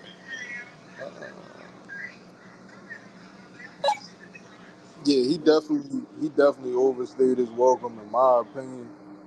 But I'm a little biased towards that just because, in my personal opinion, I think all of them older dudes need to just go ahead, retire, let the young boys do their thing, Because to me, guys like LeBron, KD, Westbrook, uh, CP3, you harming your team more than you helping.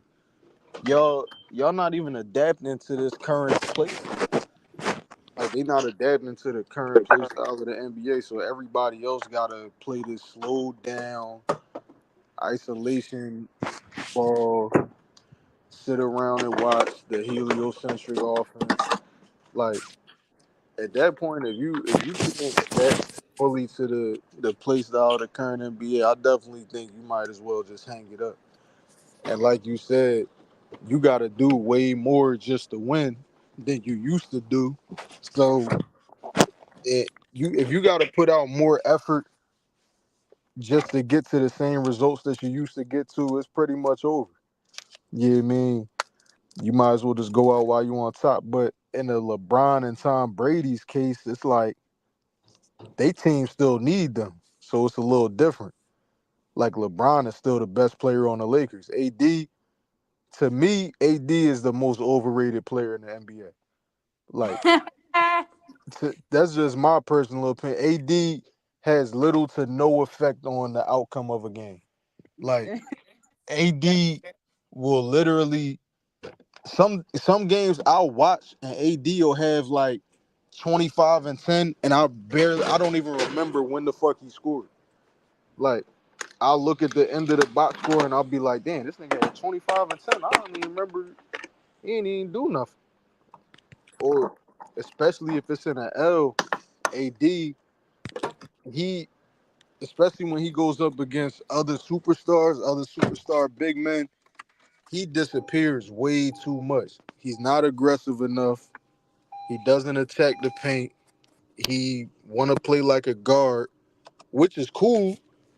Like Embiid does that same thing, but the difference is Embiid still will mix it up, and he's still going to get to the free throw line, etc. Like,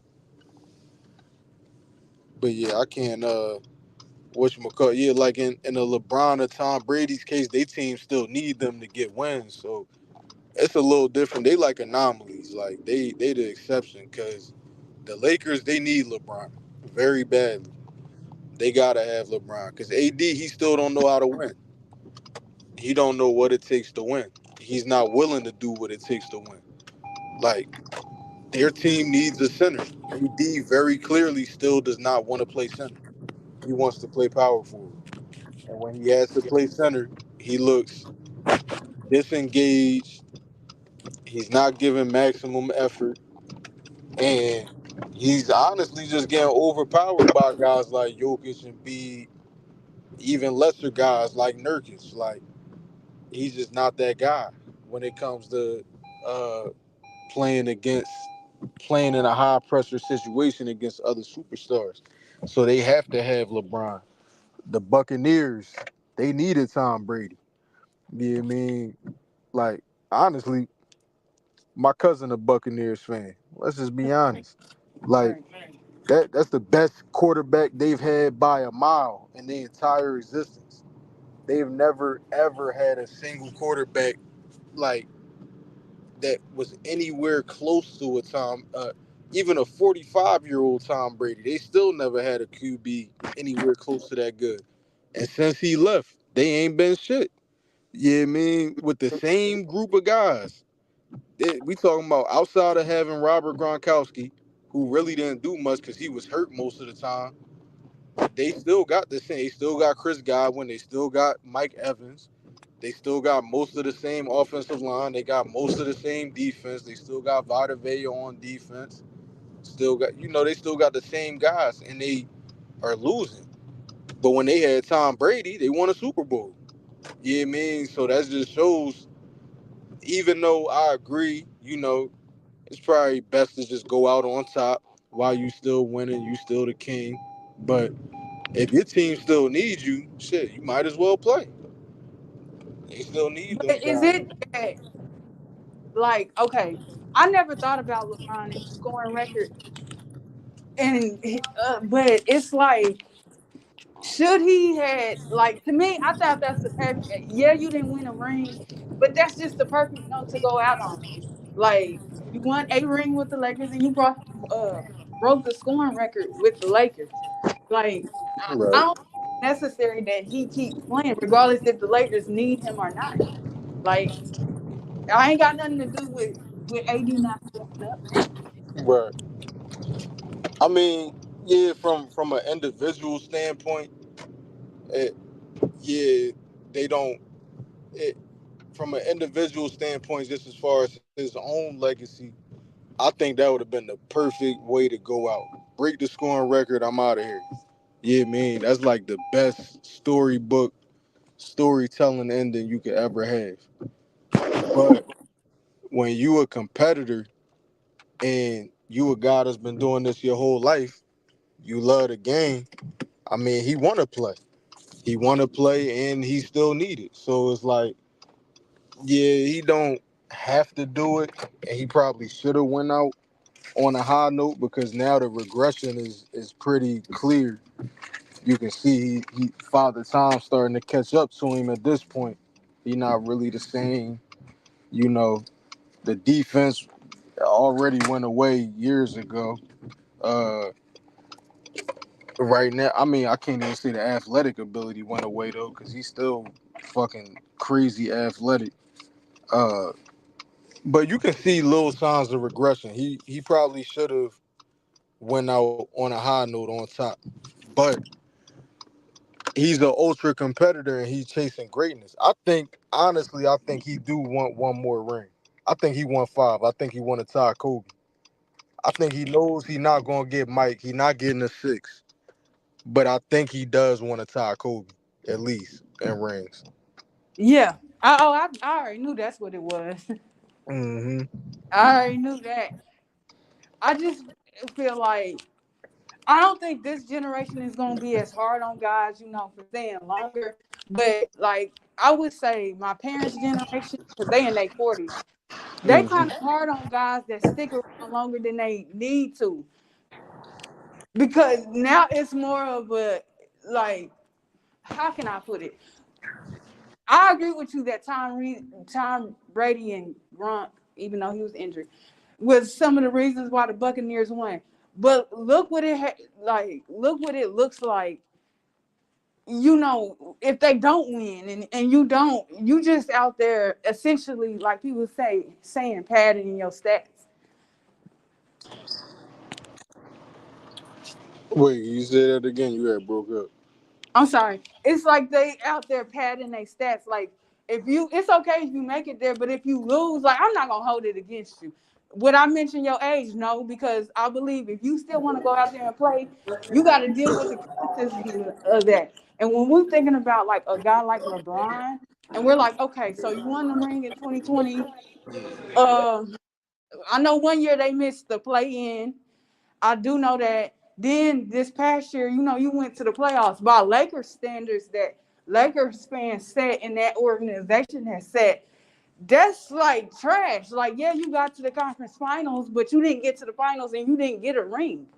Like, you're not doing what I need you to do. You're not being successful because Lakers fans are spoiled. Yeah. They are. Well, I think part of that, part of like how you said your parents' generation being hard on guys to stick around longer, especially if they not winning.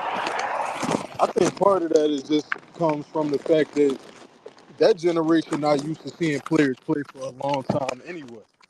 Yeah. Because back then, guys was only playing for 8, 9 years before they got a major injury that pretty much ended their shit. Like, Larry Bird, what he played for 10 years, then he had the back injuries, and he had to retire. Right. Uh I mean the list is endless. Michael Right. Jordan Michael Jordan and Kareem really had the longest career. I mean, even with guys like Kareem had been regressed. He regressed by, I want to say 83, 84. He had already regressed. The only reason he was able to play another 7 to 8 years is because of Pat Riley and the way that Pat Riley reinvented the offense to have Magic Johnson basically be the focal point, have James Worthy basically be the first scoring option, and that kind of prolonged Kareem's career because outside of that, Kareem in the finals when he played the Sixers, he was getting absolutely dominated by Moses Malone. Like it was clear he was not the same Kareem.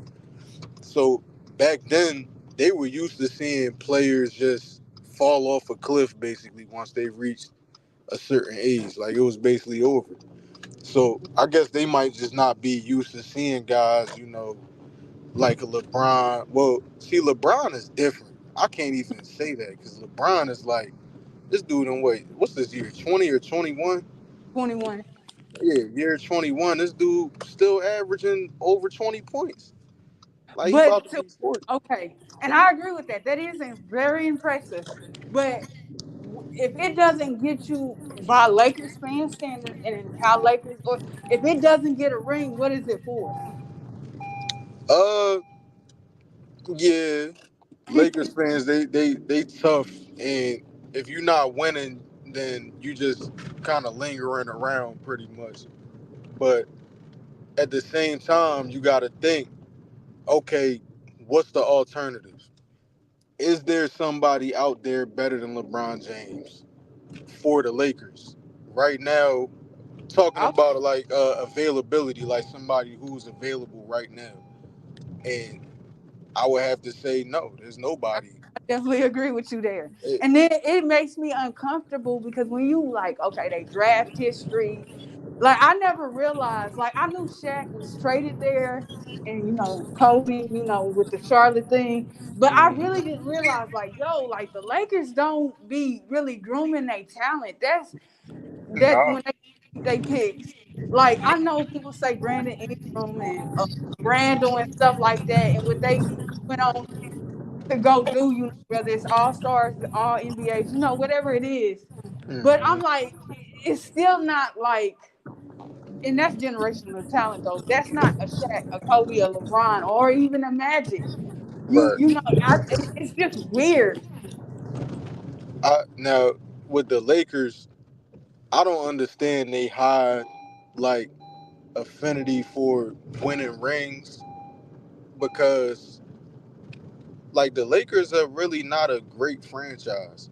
And that might sound crazy at first, but when you look back at their rings, all their rings was won within like 6 years, 6 to 7 years total. Like they had a lot of rings in the 50s. They had some rings I think in the 60s. It's either the 40s and the 50s. Something like that. 40s, 50s, 60s, somewhere Hmm. around that range. That was majority of their rings. Then they went through a drought where they were complete dog shit. Where Jerry West went 1 for 9. No, 1 out of 8 in the finals. Eight times Jerry West went to the finals. He only won one ring. Right. And then Magic took over. We all know that story. Magic, he won rookie year, and then Paul Westhead took over. He was terrible. And then Pat Riley took over for him. Then they won another, what was it, 3 rings or four? Yeah, 3. Three or 4 or something. Three. Yeah, Uh-oh, they we got trouble in the building. Trouble, trouble. was good. Who Yeah, was then that, they they 90s, man? they won another 3 rings, and then after that, after Mike pretty much dethroned the Lakers with making his statement, uh, his statement finals in '91. After that, they was ass until they won with Shaq and Kobe. Then Hey they yo, went on you they run. capping, man. I can't just let you carry on. I Listen, can't do hold that. on, hold Hey, on, hold on, I I can't was do that. letting them go. hold on. I'm Dale, just stop it. pointing First of out. I'm all, just pointing Magic out a didn't win fact. Rookie of the Year. Second I of didn't say all, that. listen, hold on. Second of all, Michael Jordan did not dethrone the Yes, he Lakers did. Yes, he did. because the Lakers were not champions. You can't dethrone somebody who wasn't a champ. No, when I say The dethrone, I last mean time like hold on, you had your piece and you was running amok. The Lakers' last championship was '88. that was Okay, 3 years there before. was two teams. Hold on, there was two teams that won championships since then, and that was the Detroit Pistons. Yeah, they Yep. whooped So, Mike ass. so They who whooped Mike Mike ass. dethroned was the Detroit Pistons, not the Lakers. Nah, they was whooping Mike ass though. I can't even lie. So that's who he dethroned. He dethroned the Pistons. They was back to back champs. The Yeah, Lakers that's fluked fine. up. The Lakers fluked up and won against the Portland Trailblazers, who they supposed to have lost to. Right. Well, Dex, if you got to say what actually happened at that year in the NBA, Uh because oh. that's when it came. You could not touch Michael Jordan at all. Talk on it. That's when that came. That that season that they won against Portland, that is when that came. You couldn't even touch Mike, and Mike could No, we push. talking about the He season can before that foul, when they played the everything. Lakers. They played the Lakers first.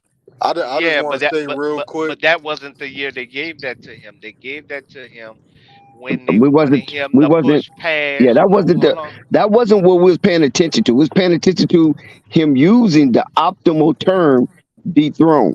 Yeah, And the Oh, Lakers was okay. not champions. that was the It was wrong 3 years word. removed from champions.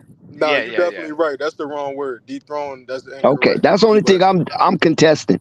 nah, Okay, you go right. ahead. Go ahead, So Daniel. Finish your capping. Finish so your anti-Laker rant. so okay. Stop me when I'm wrong. All I'm saying is after '91. So we already established. Now, as far as when the Lakers won majority, they just from the 40s to the 60s. I don't remember the exact years, but it was around that range. And then we already established they was ass cheeks with Jerry West, went 1 for 8 in the finals, and then Magic put them back on. Paul Westhead was terrible. Pat Riley reinvigorated the Lakers again. Then after that, we all know they didn't win nothing for almost 10 years, basically 9 years. Well, 8 years. I'm not going to take years away, 8 years. Shaq and Kobe went on their run. Then after that, Kobe had his two chip run. Then they didn't win nothing else until LeBron and AD. And now they back to, what they used to That's a do. lot of winning. I mean, I That don't is know why that you is trying to desecrate the Lakers, but you're talking a lot of winning throughout the decades. Yeah, but absolutely. but Dex, I'm literally about to ask him.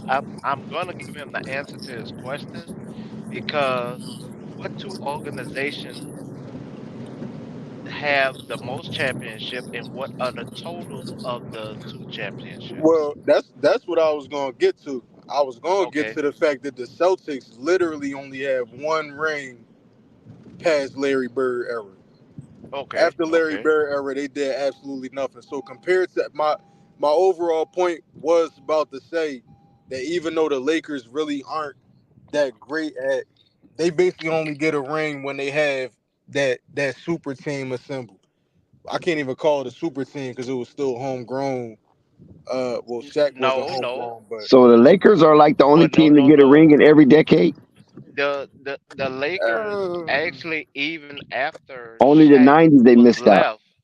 yeah, they Uh, missed out the '90s. They missed out. I That's mean, it. they still got a That's ring it. with Jerry West, so I can't say they didn't get a Yeah, ring. that's it. Just the '90s. That's the only decade they missed out. So Yeah, for you to be crapping on them the way you are, shameful.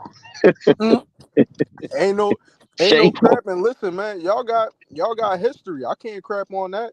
You know But what I you just mean? said there was a shitty team. No, no, no. Y'all might have joined late.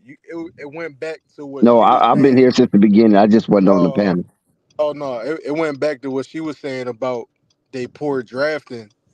And my only point was, I don't. And she was talking about how they getting on LeBron about not winning.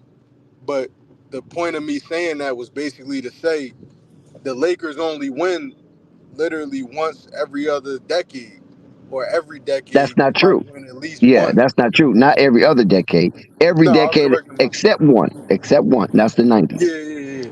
But in between that, it's a lot of times where they're not even competitive. And so it's not like, let's say, uh, it's But not that's like, what I'm saying. That's not true. The Lakers have always been competitive, even though they didn't win. Remember, even the years that Boston was dominating, a lot of that they was playing the Lakers. so wait. When was the Lakers competitive? I mean, Kobe final years wasn't competitive. Kobe's years with But the they the, won the that shots of decade though. Vucevic and Smush Parker.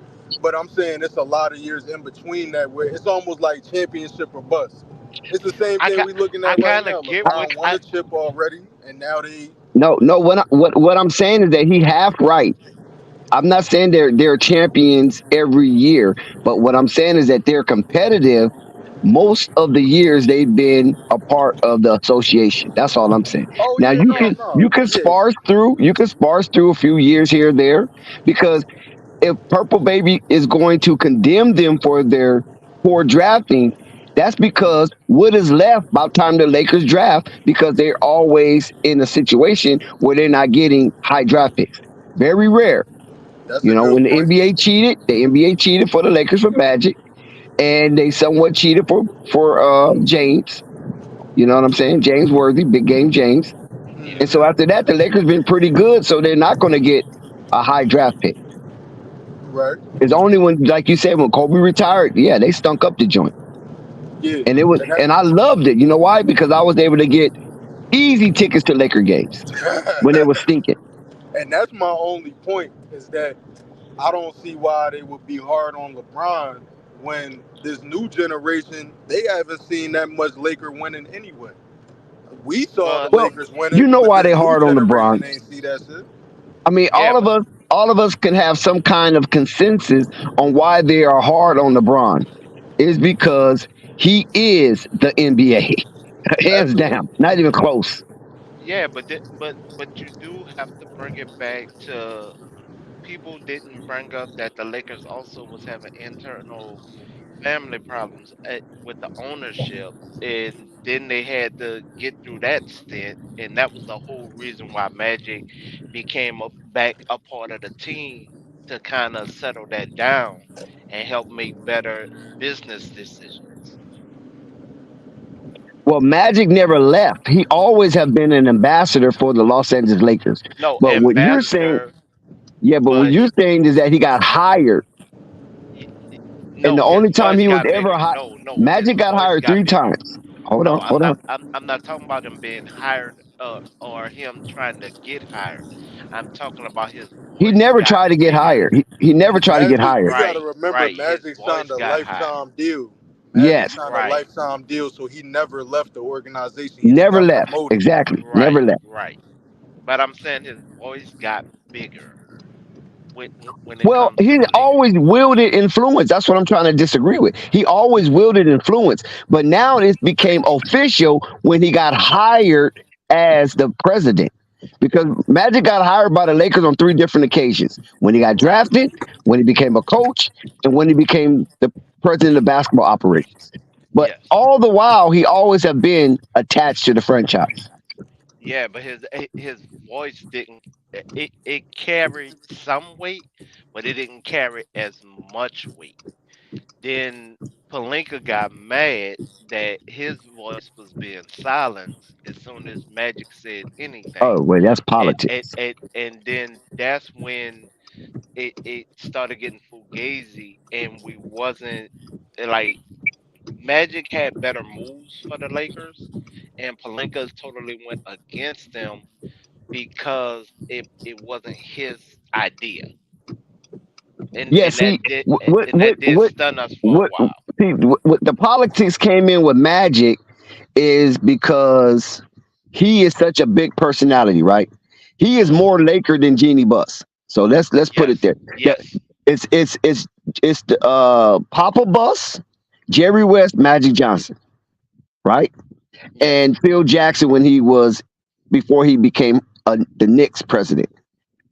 Outside of that, those were the biggest voices and influence in the Lakers that Man, welded Phil the. only got that job because he was dating her, man. Cut it Yeah, out. but I'm just saying though, regardless of how he got it, once he got it, he won, and so his voice became potent.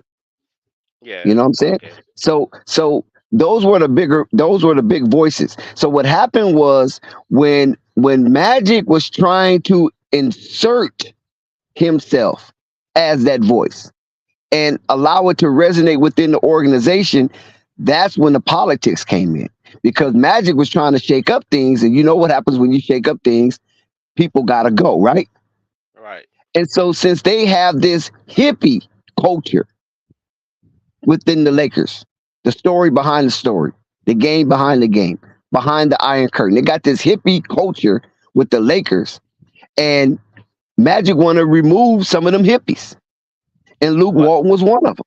well, And I so honestly Tim would say Harris, this. Hmm. so Tim Harris, who have a lot of influence as well, but on the business side. And since the Lakers hadn't proven that they going to be winners because Magic Johnson was hanging his influence on the future because he Yeah, promised the Lakers 2 stars in 3 years. He promised them 2 stars. yeah, He but got Palinka went against the stars that yeah, he but was let's okay, actually gonna but bring. that's part of politics. That goes under the politics column. So when Magic Johnson got LeBron, that's when everybody panicked because LeBron said he only wanted to meet with Magic, nobody else. Yep.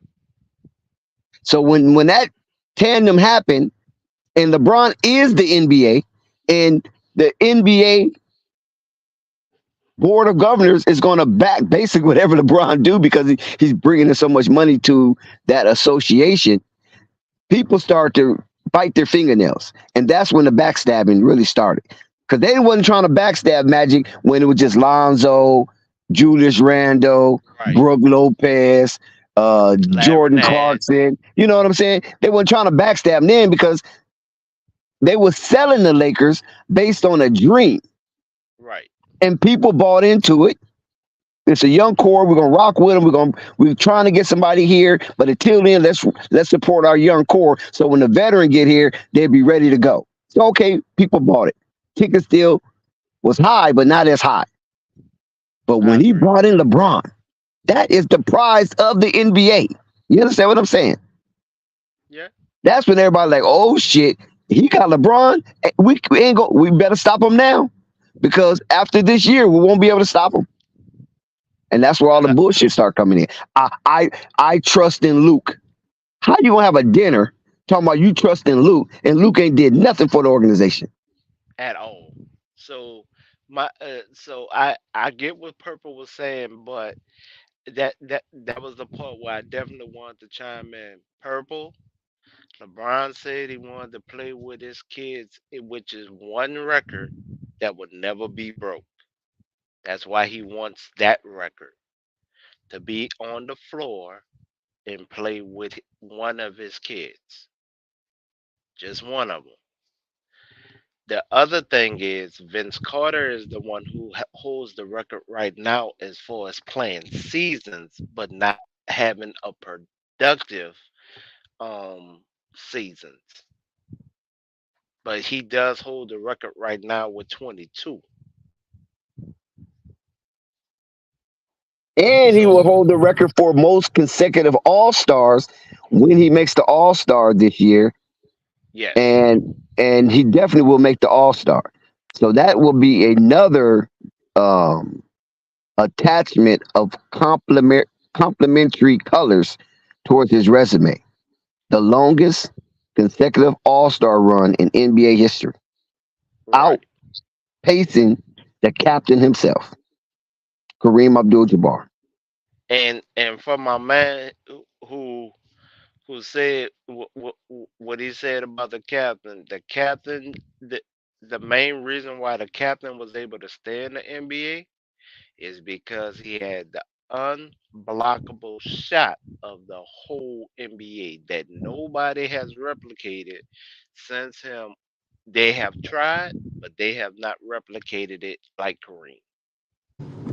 And Yeah, plus, and plus, you got to give the captain. He was an Iron Man as well.